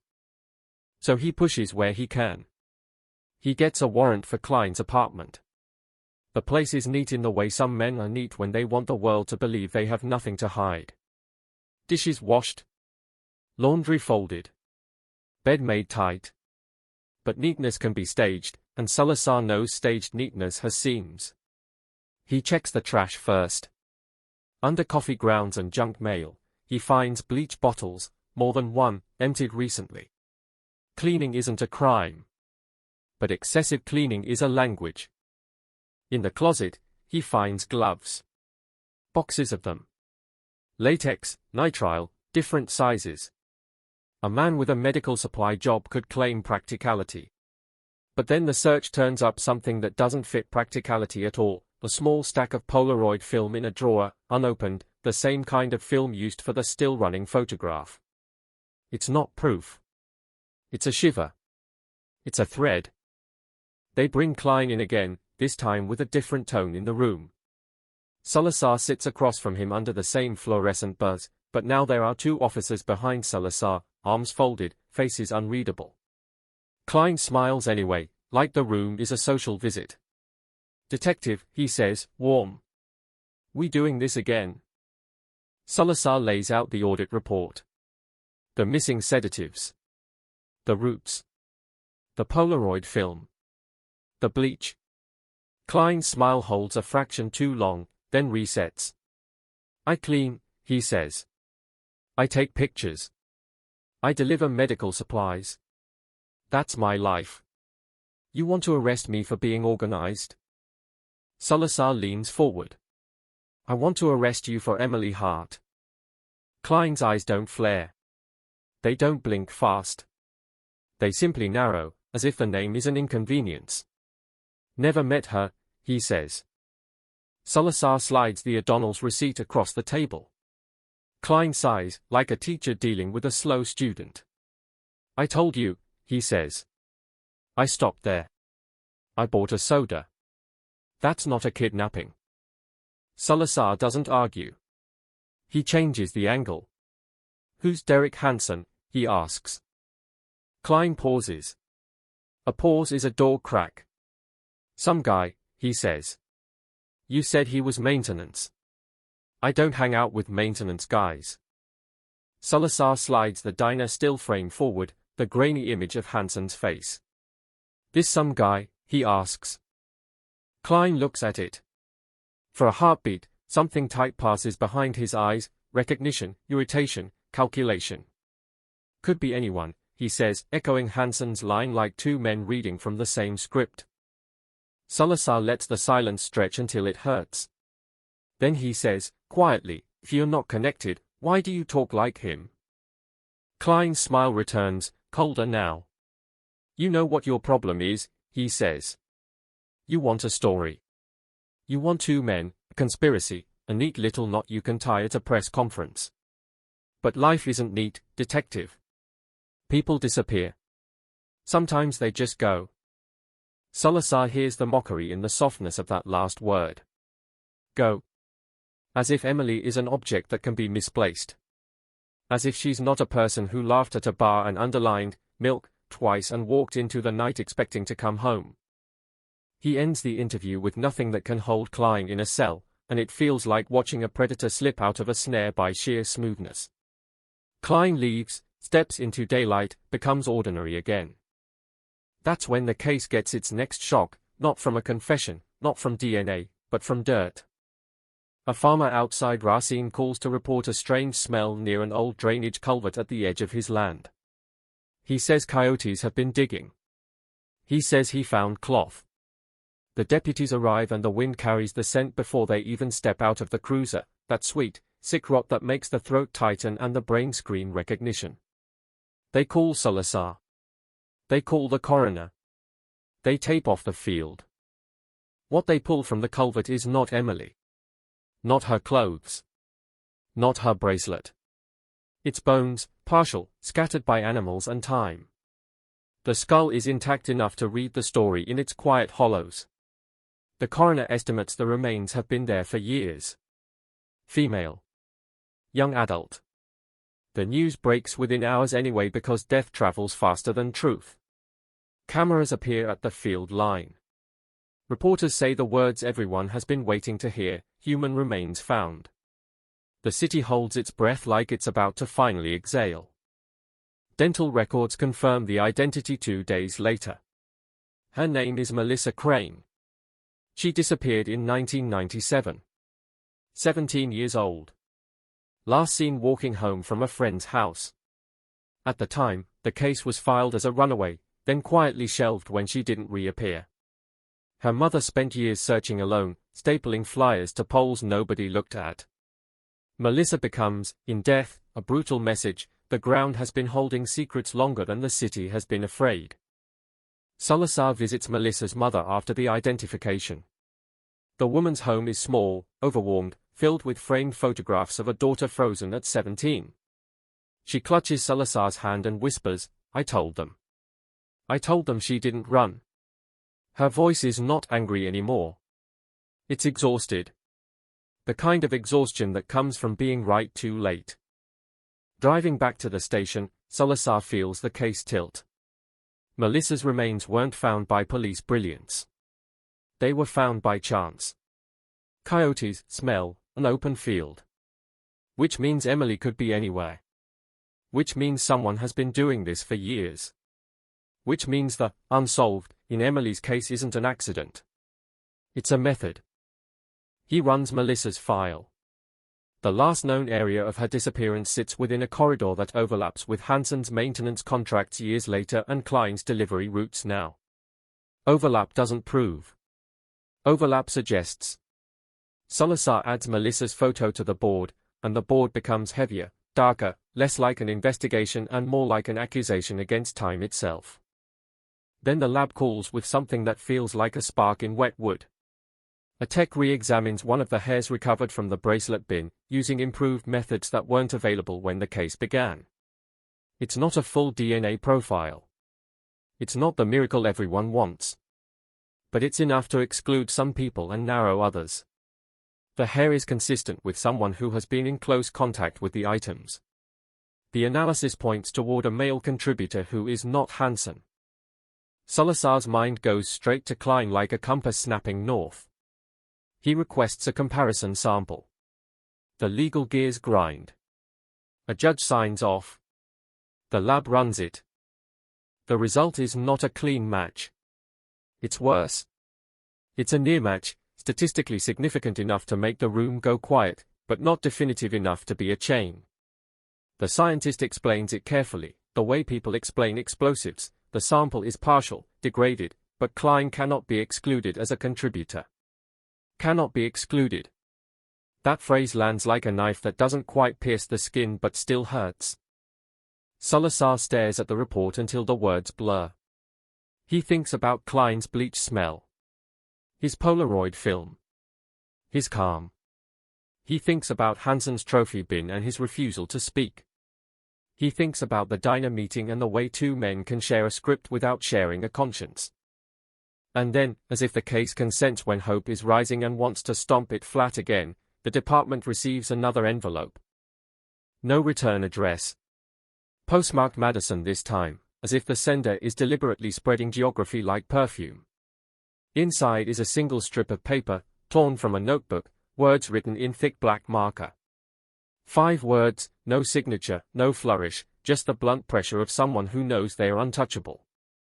You found the wrong girl. Salazar reads it once, twice, and feels the room narrow. Not because the message is a confession, it isn't. Not because it proves anything, it doesn't. But because it's intimate. It's informed. It knows about Melissa Crane's remains before the press can even settle on a headline. It knows the investigation's breath pattern.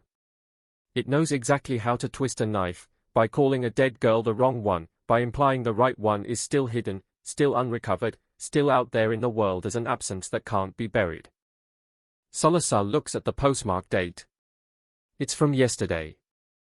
Which means whoever wrote it wasn't reacting to a televised report days later. They were close enough to know immediately. Close enough to watch the field, to listen to scanners, to have a friend inside, or to be the friend inside. Or, worst of all, to be one of the men Salazar has already looked at, already questioned, already let walk away. The case tightens again. The spiral closes another inch.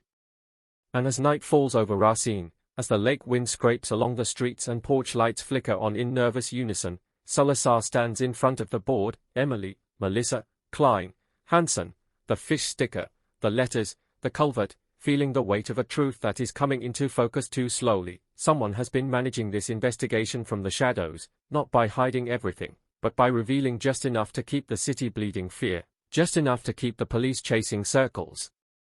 Just enough to keep Emily Hart, the right girl, still out of reach. The sentence sits on Salazar's desk like a live wire, 5 words with the weight of a siren, and the worst part is not what it says but what it implies, that someone out there is not just watching the city, but watching the police, watching the timing, watching the moment a secret breaks the surface and making sure it sinks again. You found the wrong girl. The ink is thick, pressed hard enough to bruise the paper, as if the writer wanted the letters to leave an imprint that would still be there long after the page was burned. Salazar reads it until the words stop being language and become a sound in his head, a low mechanical hum like the engine that never turned off. He doesn't call a meeting. Meetings leak. He doesn't show the letter to the full squad. Squads gossip.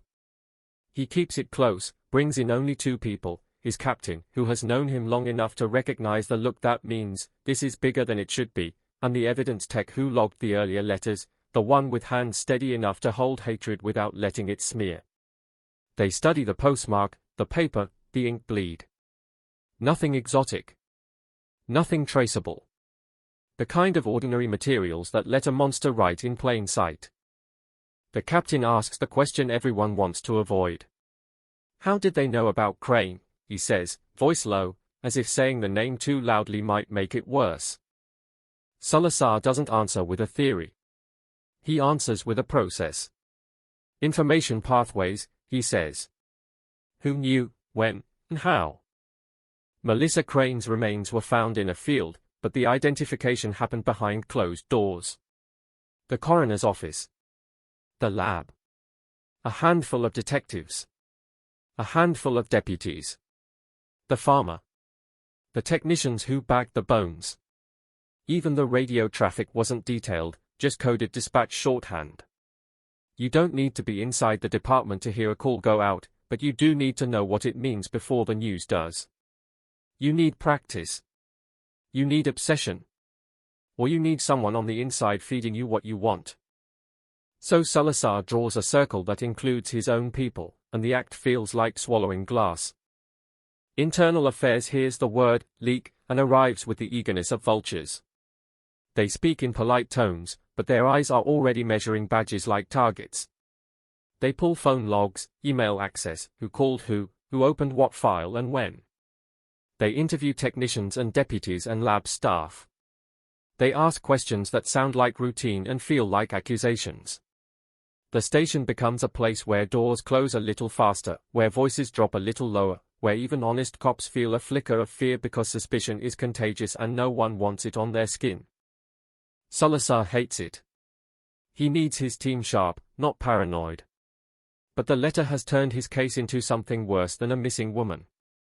It has turned it into a contest of awareness. Someone is playing him, steering him, and Salazar can't fight a shadow with a flashlight.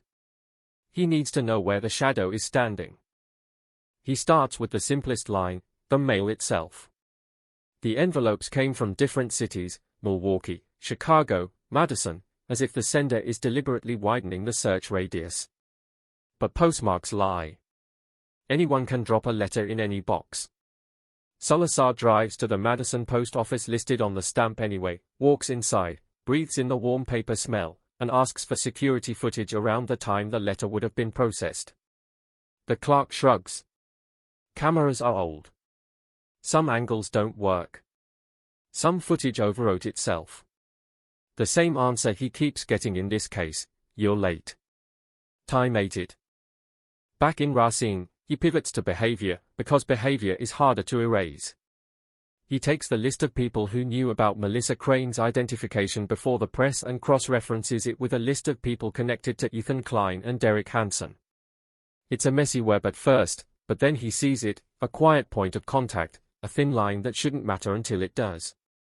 A deputy named Carl Brenner was on scene at the field, helped secure the perimeter, and also worked off-duty security at the clinic where Klein delivered supplies.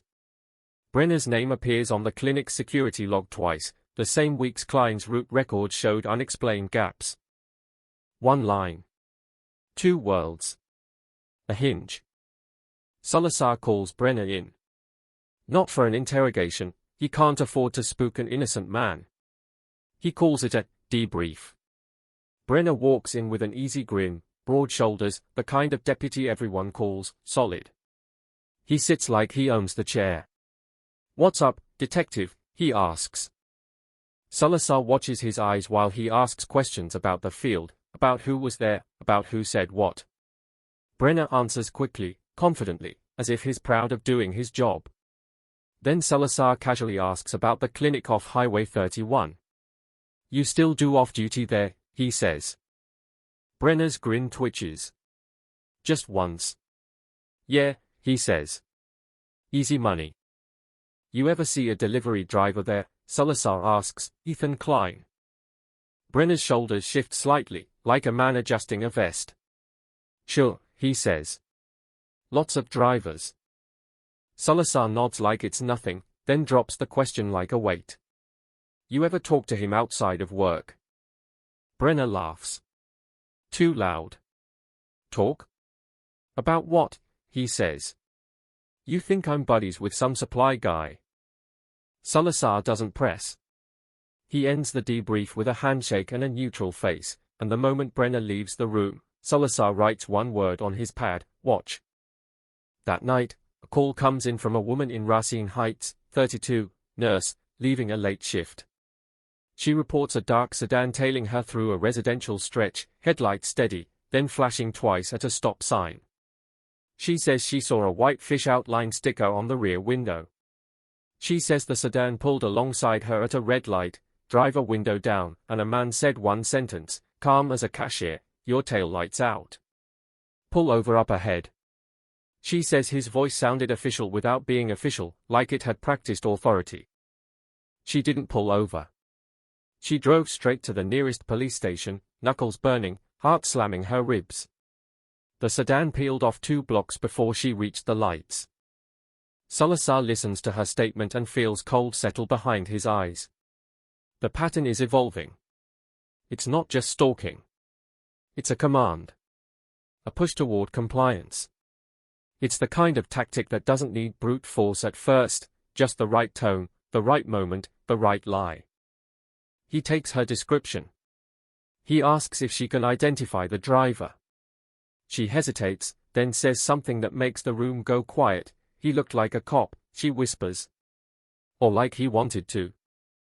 Salazar thinks of Brenner's laugh. Too loud.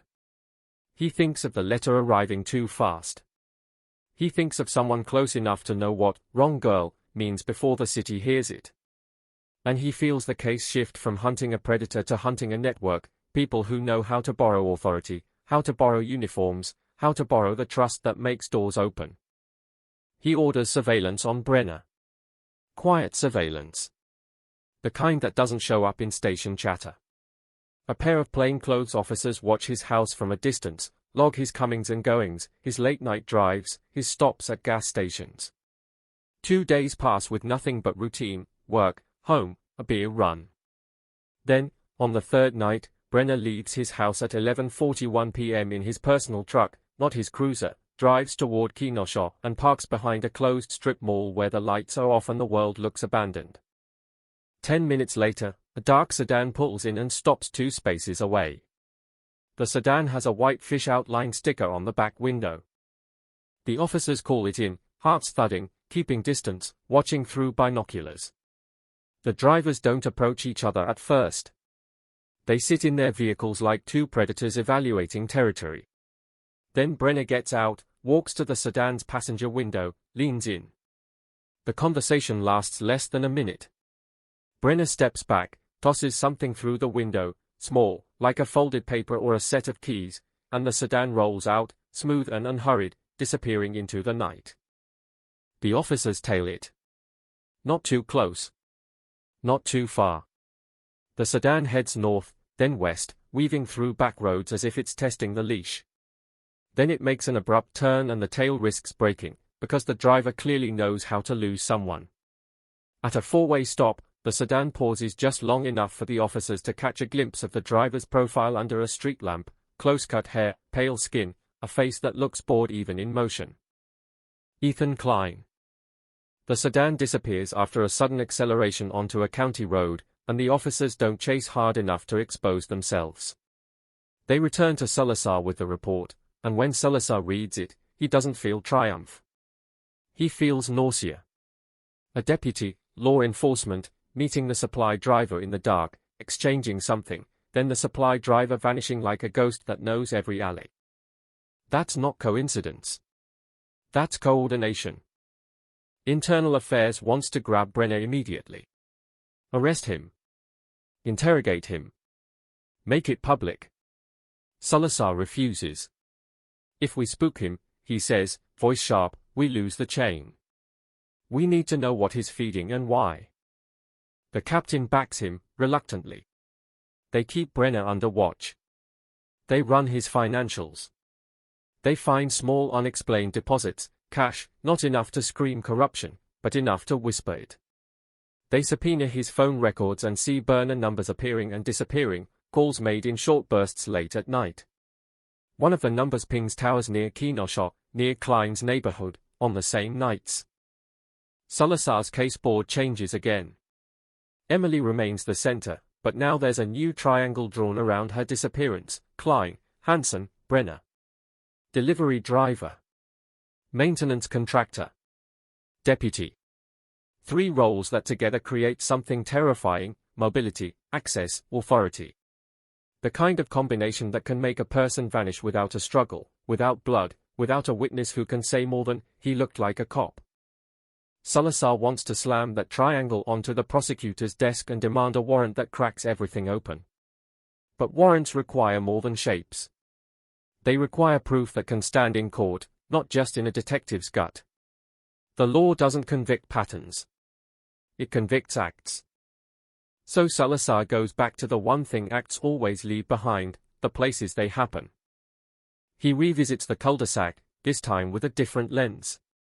If someone used authority to stop Emily, they likely did it quickly, cleanly, before neighbors looked out windows. He walks the street at the same time of night Emily vanished, stands under the same dim streetlight, listens to the same hum of distant traffic.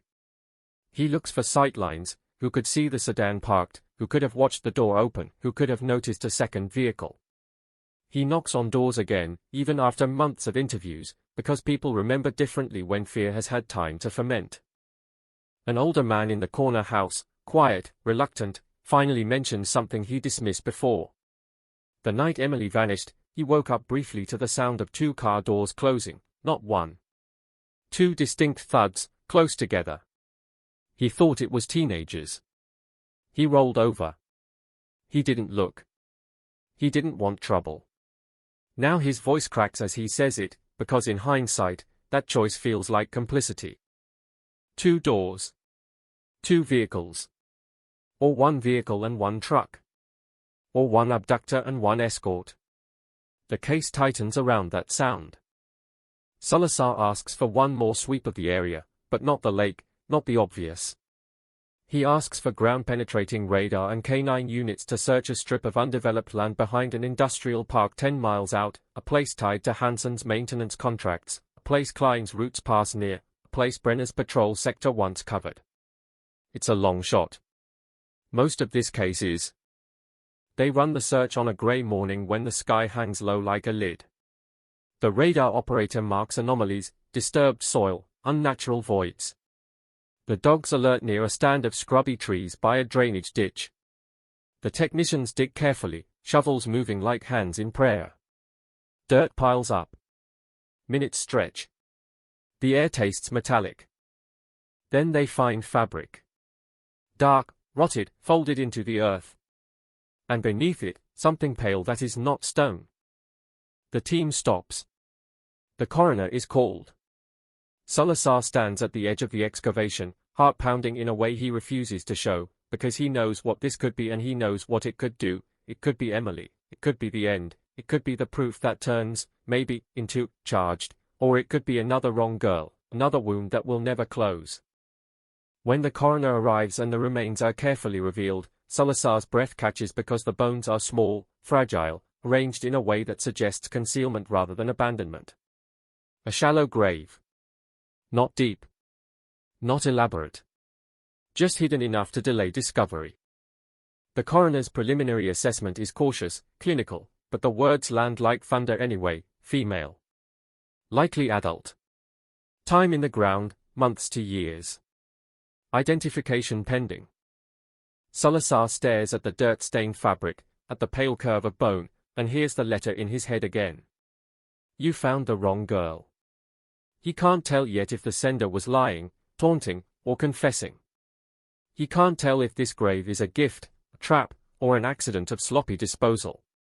He can only feel the city's fear vibrating through the air like electricity, because even before the lab confirms anything, the news will run the headline, the phones will ring, the community will flinch, and somewhere out there, someone will be watching the same way they watched the culvert, the same way they watched the divers, the same way they watched the case bleed. As the remains are bagged and carried toward the van, Salazar notices something on the edge of the dig site that makes his stomach drop: fresh tire tracks in the damp soil, not from the coroner's vehicle, not from the tech trucks. Tracks that cut close to the trees, then turn away. As if someone came here recently. As if someone checked. As if someone wanted to know whether the ground was still keeping its secret. Salazar crouches beside the tracks, runs a gloved finger along the tread pattern, and feels the case breathe down his neck. Because if someone has been visiting this grave, then they didn't forget it. They maintained it. They monitored it. They stayed connected to it the way a person stays connected to a threat. He stands, looks out across the industrial park, the fences, the empty lots, the distant road where cars pass without slowing, and he understands with a clarity that tastes like blood, this isn't just a cold case drifting toward oblivion. This is a living case pretending to be dead. And if Emily Hart is still out there in any form, hidden, buried, forgotten, then the people who put her there have been close enough to watch every move the police make, close enough to write letters that arrive like punches, close enough to flash headlights twice in a woman's rearview mirror and smile at the panic they cause.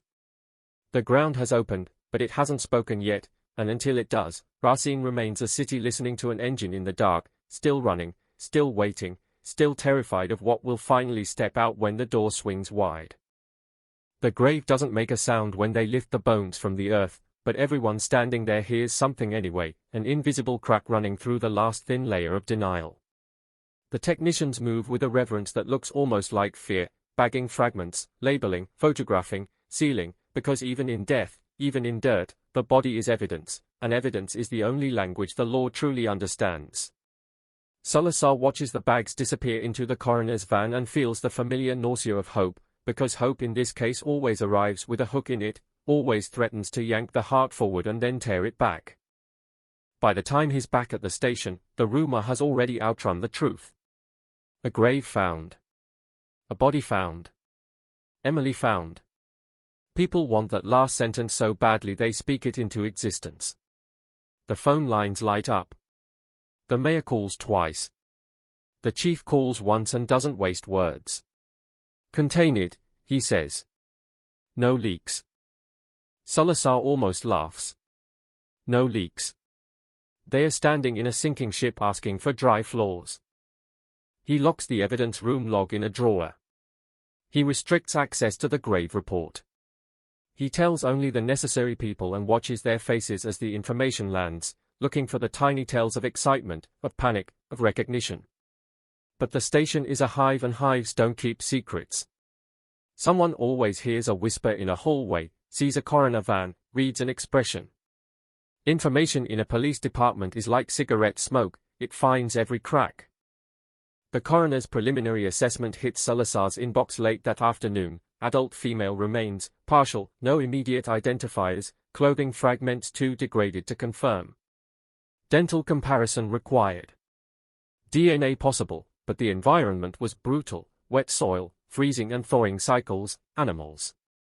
The report ends with a sentence that feels like a door half opened and then slammed, estimated post-mortem interval, indeterminate. Indeterminate. The word is a blank wall. Salazar goes to the lab in person, because some things you don't read on a screen when your city is choking on suspense. The lab smells like disinfectant and quiet concentration. A forensic anthropologist named Dr. Soto meets him with tired eyes and a calm voice that never rises, even when she delivers news that can crush lives. She shows him the remains laid out in sterile order, bone by bone, the anatomy of someone's missing future. This is not Melissa Crane, she says immediately, as if reading his fear. Salazar nods, but the relief is thin, because not Melissa doesn't mean Emily. It just means another woman, another case, another possible wrong girl. Dr. Soto points to the pelvis, to subtle markers, speaks in clinical terms about age range and stature. Likely 20s to 30s, she says. Small frame. Some evidence of perimortem trauma, but I need more time to say what. Perimortem trauma. Around the time of death. That's as close to a scream as bones can get. Salazar asks the question that keeps his mouth dry. Could it be her? Dr. Soto doesn't give comfort. She gives reality. It could be, she says. It could be several people. You're going to need DNA. DNA means time. Time means headlines. Headlines mean pressure. Pressure means mistakes. And somewhere in that chain, someone with a fish sticker and a calm smile is counting on the system to do what it always does when it's forced to rush, trip over itself. As Salazar leaves the lab, his phone vibrates with a text from one of the plainclothes officers watching Deputy Brenner moving. Salazar doesn't ask what that means. He just drives. He finds the surveillance team parked 2 blocks from Brenner's house, engines off, windows cracked. The night is cold enough to make every breath visible, and Salazar watches his own breath fog the air like a warning. He left 10 minutes ago, the officer says. No uniform. Truck.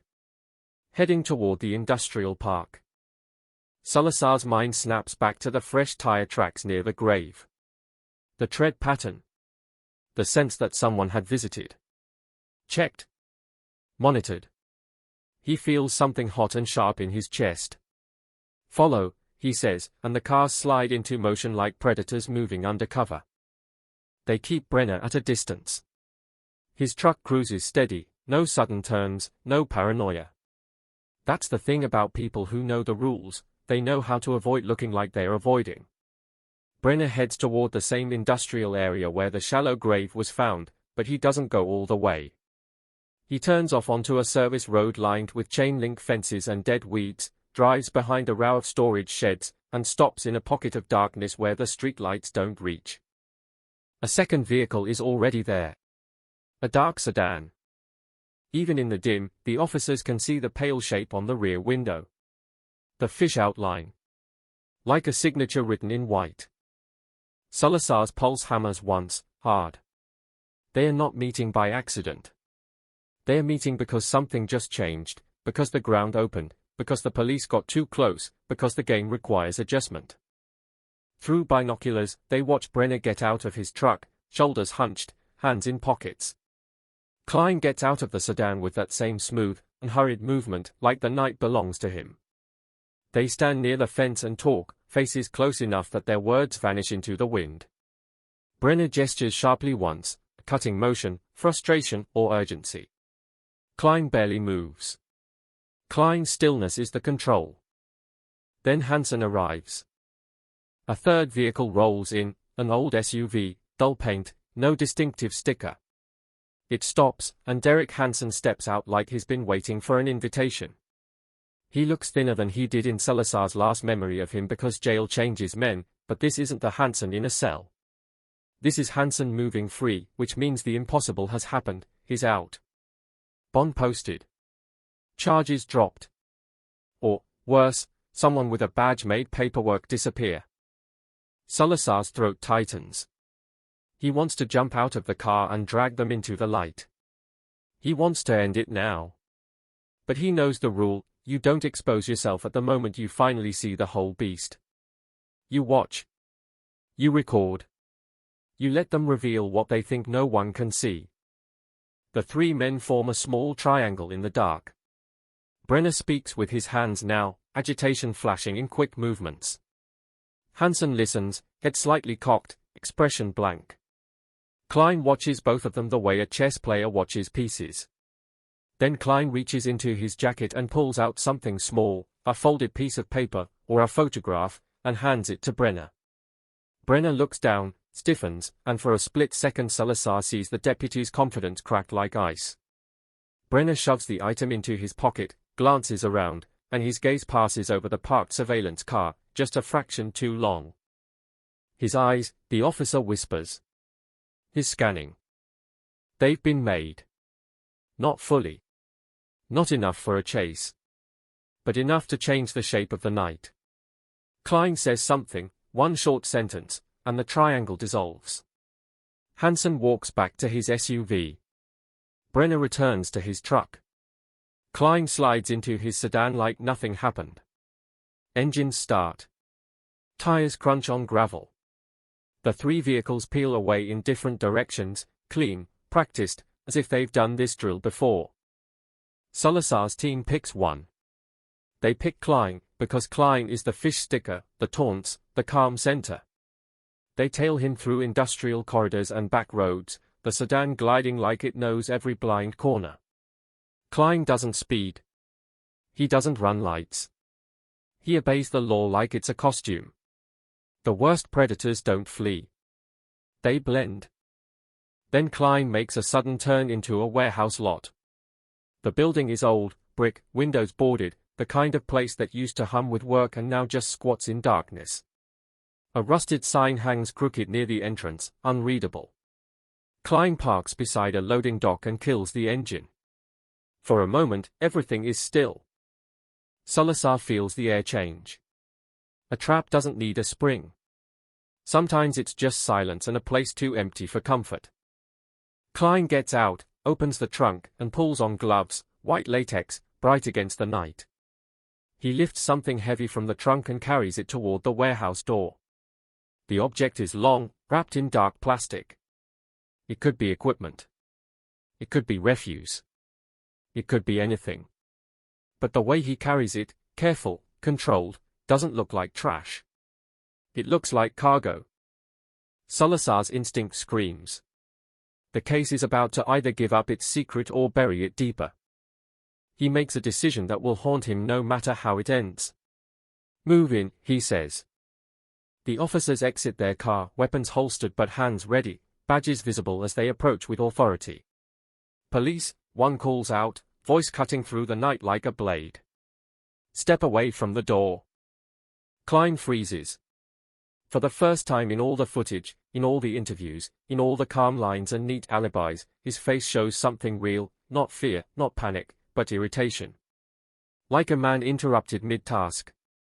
He sets the wrapped object down slowly, as if he's giving them what they want, as if compliance is just another mask. "Evening," he says, voice smooth. "Hands where we can see them," an officer orders. Klein raises his hands, palms out, gloves gleaming. "What's this about?" he asks, and the question is almost bored. Salazar steps closer, staying behind the officers, eyes locked on the wrapped object. "Open the trunk," he says. Klein's gaze flickers to Salazar, recognition sharpening. "Detective," he says, like they're acquaintances. "You really can't let it go." "Open it," Salazar repeats. Klein sighs theatrically, walks back, pops the trunk wider. Inside are boxes. Cleaning supplies. A coil of rope. A roll of duct tape. A camera case. Ordinary items that become extraordinary when they sit together like ingredients.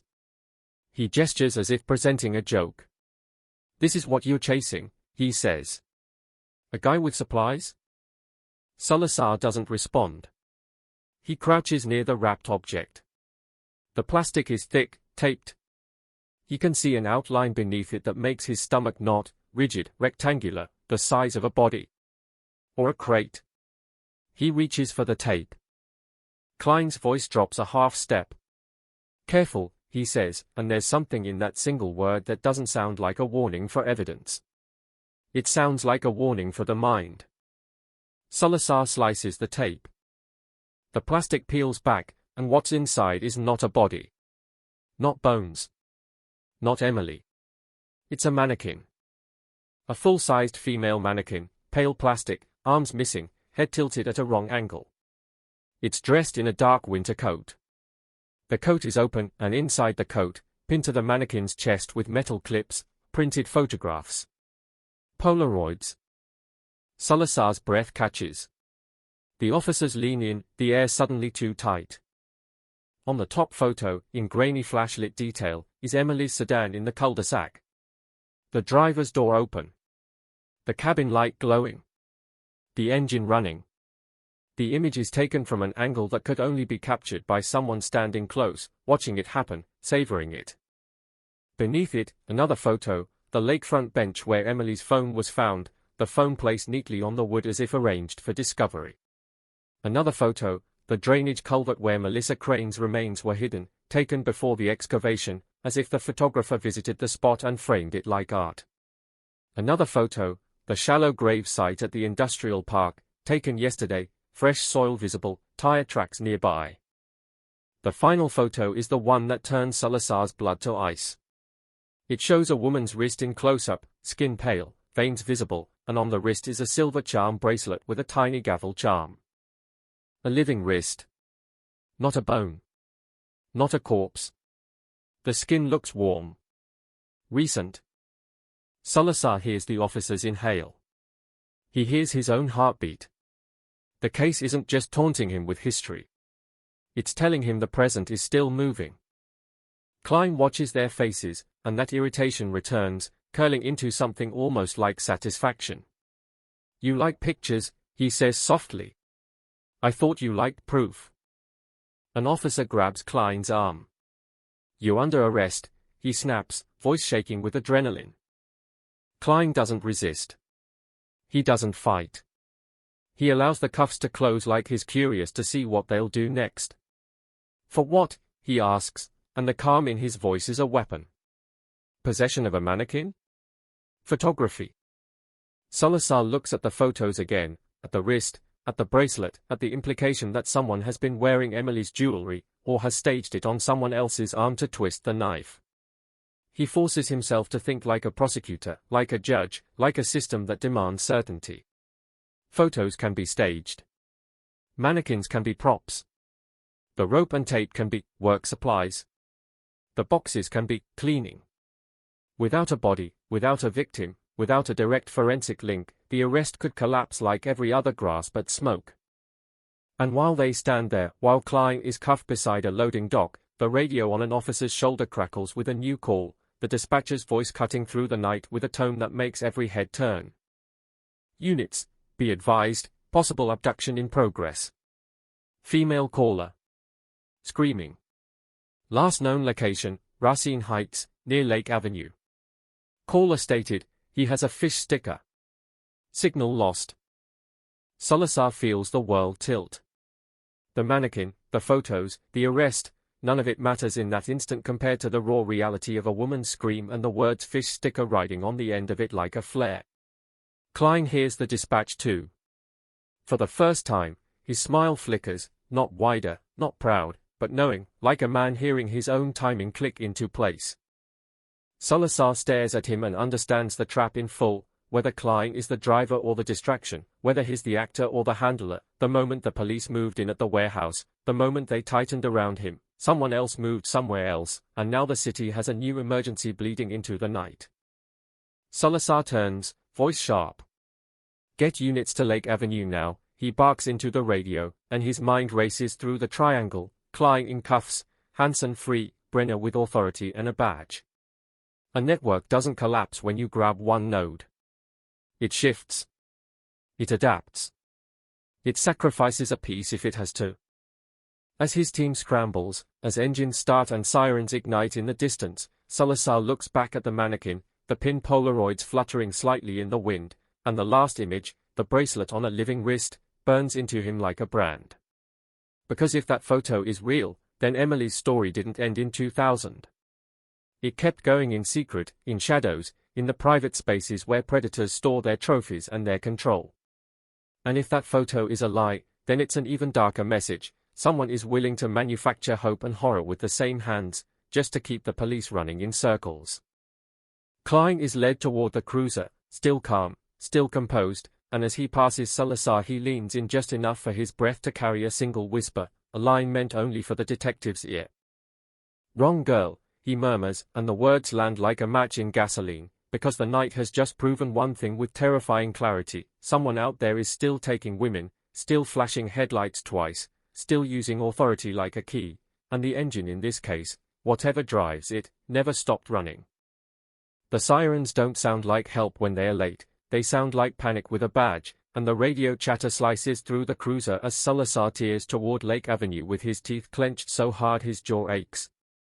Caller screaming signal lost fish sticker, the words loop in his head like a broken record needle, grinding deeper into the same groove. It's happening again, right now, while Ethan Klein sits cuffed behind a locked door and the city's night air tastes like metal and cold. The streets blur under streetlights. Stop signs flash by like accusations. Every parked sedan becomes a suspect. Every pair of headlights becomes a threat. They reach the last pinged location in under 6 minutes. Too fast for comfort, too slow for safety. Lake Avenue is a stretch of older houses with narrow driveways and bare trees clawing at the sky. There's a small corner lot where snow has been trampled into dirty slush, where tire tracks crisscross like scars.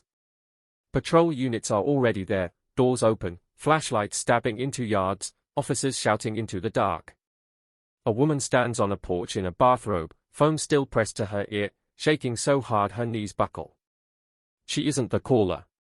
She's the neighbor who heard the scream. Salazar moves in, eyes sweeping. Where? He demands. The neighbor points with a trembling hand toward a side street, voice cracking. I heard her, right there, like she was being dragged. Then I heard a car, she gasps. And the tires fast. Did you see it? Salazar presses. The neighbor shakes her head, tears shining in porch light. Just the sound. Just the sound. Sound. Always sound. Doors closing. Engines running. Tires spitting. The case has been written in noises people chose not to look at. A patrol officer approaches, breath fogging. We found her phone, he says, and holds it up in a bag like a tiny dead animal. Cracked screen. Fresh. Still warm from the pocket it left. No purse. No coat on scene. No blood. Salazar's stomach drops. The familiar pattern lands again with brutal force, abandoned phone, no struggle that the street can admit, and a woman's scream swallowed by the night. The caller is now a missing person in real time, a life collapsing into the same blank space Emily Hart fell into. What's her name? Salazar asks. Lena Price, the officer replies. 29. Nurse at St. Mary's. Dispatch got her name off the initial call before it dropped. A nurse. A late shift. A drive home. A normal night with one violent interruption. Racine has become a machine that grinds normal into nightmare. They canvass. Salazar knocks on doors with knuckles that feel numb. Some people answer half awake, frightened, wrapped in blankets. Some don't answer at all. One man in an upstairs apartment says he saw taillights streaking away, but he can't tell the make. Another says he heard two honks, like a signal. A teenager says he saw a dark sedan with a white sticker, but he's not sure if it was a fish or just a glare. The details smear, unreliable under fear and darkness, but the outline remains. Someone came, someone took, someone left without crashing, without screaming in public long enough to bring help in time. And then a name surfaces that makes Salazar's spine stiffen, Deputy Brenner. A woman 2 houses down says she saw a truck parked at the corner earlier, engine idling, and she thought it was a cop because she saw a badge glint on the dashboard. She remembers because it made her feel safe. She remembers because she waved. The driver didn't wave back. What kind of truck? Salazar asks, voice careful. Dark, she says. Big. Like the kind cops drive when they are not in uniform. Salazar looks at the surveillance officer beside him. The man's face is tight. Brenner left his house. Brenner met Klein. Brenner drove away. Brenner could have been here. He could have been the authority that made Lena pull over, that made her stop, that made her roll down a window because the voice sounded official enough to override instinct. Salazar steps aside and calls the captain. Find Brenner, he says, low and lethal. Now. In the distance, another unit radios in. We have a dark sedan spotted near Highway 20, heading west. Possible sticker, unable to confirm. Salazar doesn't hesitate. Go, he snaps, and climbs back into his car, tires biting into slush as he accelerates. The night opens ahead like a mouth. He feels the case splitting into multiple fronts, Klein in custody, Hansen loose, Brenner unaccounted, Lena missing. This isn't one crime. It's a moving organism. When they hit Highway 20, the traffic thins and the world becomes colder, more open, more dangerous. The fields on either side stretch black and empty. Headlights carve tunnels through darkness. A patrol unit ahead catches up to a dark sedan on the shoulder, hazards blinking. For one flicker of hope, Salazar thinks it's the fish sticker car. He pulls in behind them, hands ready, eyes sharp. But it's an older couple with a flat tire, terrified and confused by the sudden swarm of police. Wrong car. Wrong night. Wrong everything. Salazar feels his chest tighten with frustration so sharp it's almost pain. Every minute chasing the wrong sedan is another minute Lena Price is being taken somewhere. The radio crackles again. Unit 12, possible sighting of Deputy Brenner's personal truck at the Riverside lot off County Road H. Truck appears unoccupied. Riverside lot. A place near the river, near trees, near the kind of darkness that can swallow a person whole. Salazar reroutes immediately. The car turns onto County Road H, a narrow strip of asphalt that feels like it leads nowhere, the kind of road no one drives unless they have a reason or a secret. He arrives at the Riverside lot and sees the truck instantly, dark, large, parked under bare branches. Driver's door closed. No lights. No one in sight. Officers fan out with flashlights. Their beams cut over gravel, over frozen puddles, over dead grass. Salazar approaches the truck and peers inside. On the passenger seat, a uniform jacket is folded neatly. On the dashboard, a badge sits face up, catching light like a lure. The keys are not in the ignition. The arrangement is too neat. Too staged. It looks like someone wanted the truck to be found. Wanted the badge to be seen. Wanted the story to be, Brenner was here, without actually giving Brenner up. Salazar feels the familiar chill of manipulation. The case is being conducted like theater, props placed in the right spots to guide the audience's eyes. An officer calls out from near the tree line. Detective, over here. Salazar follows the voice to the river's edge where the snow is disturbed, footprints pressed deep, leading down toward the water and then disappearing into a patch of reeds. The prints are fresh. Too fresh. Salazar crouches, studies them, boot tread, heavy, likely male. And beside them, another set, smaller, lighter, shoe tread that looks like it slipped, like it was dragged, like it didn't have time to choose its direction. He feels bile rise. Lena, he mutters, not as a conclusion but as a prayer. They search the reeds. The river is dark, moving slow under a crust of ice near the edges. Flashlights sweep. A dog barks once, then falls silent. The smell of wet earth rises, sharp and cold. Then, in the shallow water near the bank, they find something pale caught in branches. A sleeve. The cuff of a scrub jacket, hospital-issued, light blue, soaked and stiff. No body attached. Just fabric, torn at the seam as if someone grabbed and pulled and the cloth gave way. Salazar's hands are steady as he lifts it, but inside him everything shakes. This is either a sign she fought or a sign she was made to look like she fought. Either way, it is violence in cloth form. He looks back toward the truck, toward the badge placed like bait. They want us here, he says to no one in particular.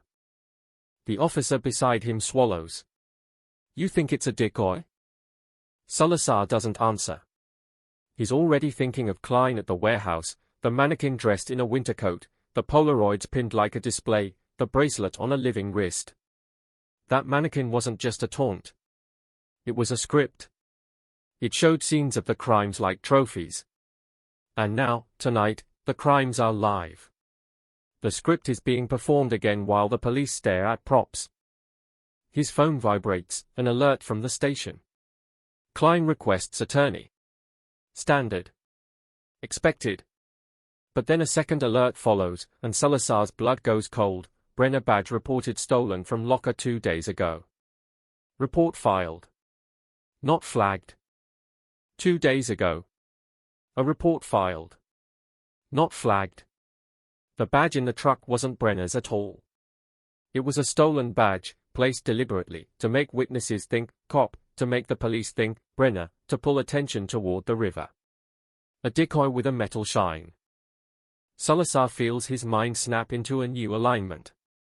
Brenner might be corrupt, but tonight's badge is a planted lie. Which means whoever planted it knows about Brenner, knows how to use his name and position as camouflage. It could still be Brenner. It could be someone framing Brenner. It could be the network turning on one of its own. Or it could be the simplest truth of all, the badge is just a tool, and the person holding it doesn't care whose name is on the payroll. Salazar turns to the officer. Get units back to Lake Avenue, he says, urgent. This is staged. This is staged. The officer hesitates. What about? We keep searching, Salazar cuts in, but we don't let this pull everyone out of the city. They want us spread thin. As teams continue combing the riverbank, Salazar drives back toward town, mind racing, jaw tight, the sound of Lena's scream echoing like a siren that never stops. He knows what's happening. A coordinated distraction. A performance. Klein as the visible piece. A badge as bait. A scream as ignition. He reaches the station and storms past the front desk into the holding area. Klein is in an interview room, cuffs on, posture relaxed, as if he's waiting at a dentist. His lawyer hasn't arrived yet. Salazar has minutes. Maybe less. Klein looks up as Salazar enters, and his expression is almost amused, as if he can smell the night's chaos on the detective's coat. Busy out there? Klein asks. Salazar doesn't sit. He stands over the table like a storm. Lena Price, he says. Klein blinks slowly. Should I know her? He asks. Salazar throws a photo on the table, the Polaroid of the bracelet on a living wrist, copied and printed for the file. Whose wrist is that? He demands. Klein glances down, then back up, eyes pale and flat. You tell me, he says. You're the detective? Salazar leans closer, voice low. You're in cuffs? You can't be driving around flashing headlights. So tell me who is. Klein's smile appears, small and sharp. You think it's one driver, he says softly, like he's sharing a joke with a friend. That's cute. Salazar feels his control fray. Where is she? He snaps. Klein tilts his head. Which one? He asks, and the room seems to shrink around the cruelty of that question. Salazar's fist hits the table once, hard enough to rattle the chair. Klein doesn't flinch. You don't get to do that, Salazar growls. You don't get to collect people like objects. Klein's eyes narrow, and for the first time there's something like contempt in them, not for the detective, but for the idea of morality itself. You want a confession, he says. You want a story you can wrap up. But your system doesn't like stories unless they come with the right signatures. He nods toward the Polaroid. Is that enough of a signature for you? Or do you need her on a slab? Salazar's breath is loud in his own ears. The rules press in. The lawyer is coming. The clock is moving. Lena is missing. Emily is missing. The city is screaming, and Klein is sitting here like a man watching a movie he's seen before. Then Salazar hears it, faint at first, then clearer, a buzzing from Klein's pocket. A vibration. A phone. But Klein was searched. His belongings were taken. He shouldn't have a phone. An officer outside the room hears it too and steps in, startled. Klein's smile widens a millimeter. Oops, he says, mock sincere. The officer reaches into Klein's pocket and pulls out a small prepaid cell, cheap, dark plastic. A burner. It's on. Active. How did it get there? Who put it there? How did it bypass intake? The question slams into Salazar like a punch. The phone screen lights with a single incoming message, and the officer's face goes pale as he reads it. He holds the phone toward Salazar with a shaking hand. The message is one line. Still running. Check again. And beneath it, a photo attachment loads slowly, pixel by pixel, like a door opening in a nightmare. It's a blurry image taken in flashlit darkness. A woman's face, turned sideways, eyes wide, mouth open as if mid-scream, hair stuck to her cheek. In the background, a fish outline sticker is visible, pale against glass. Lena Price. Salazar's blood turns to ice. He looks up at Klein and sees pure satisfaction now, a man watching a fuse burn. You see? Klein whispers. Proof. The station erupts into motion. Officers shout. Phones ring. Salazar storms out, barking orders, but his mind is already racing ahead of the chaos, trying to interpret the message like a map. Still running. Check again. The words that haunted Emily's case have returned with a living face attached. That means the sender is close. It means they're inside the system or right outside it, able to plant a phone in a detainee's pocket, able to send a message into the heart of the station. Salazar feels the horror of it settle in layers. They aren't just watching. They are touching. They are reaching into the police department itself, turning its walls into part of the crime scene. He pushes through the bullpen and sees internal affairs agents in the hallway, faces tight, already hearing about the message. The captain meets Salazar's eyes, and in that look is the same realization: you're no longer investigating from outside. You're being hunted from within. And somewhere in the city, Lena Price is alive enough to scream in a photo, alive enough to be used as leverage, alive enough to become the next missing face on the board if they don't move faster than the hands controlling the story. Salazar stares out the station window at the night beyond, at the endless dark where headlights can flash twice and disappear, and he feels the case shift again, tighter and more personal than ever, because the engine isn't just running in the street anymore, it's running inside the walls, and the people who built it have found a way to make the police chase their own shadows while the real violence keeps moving, smooth and silent, just out of reach.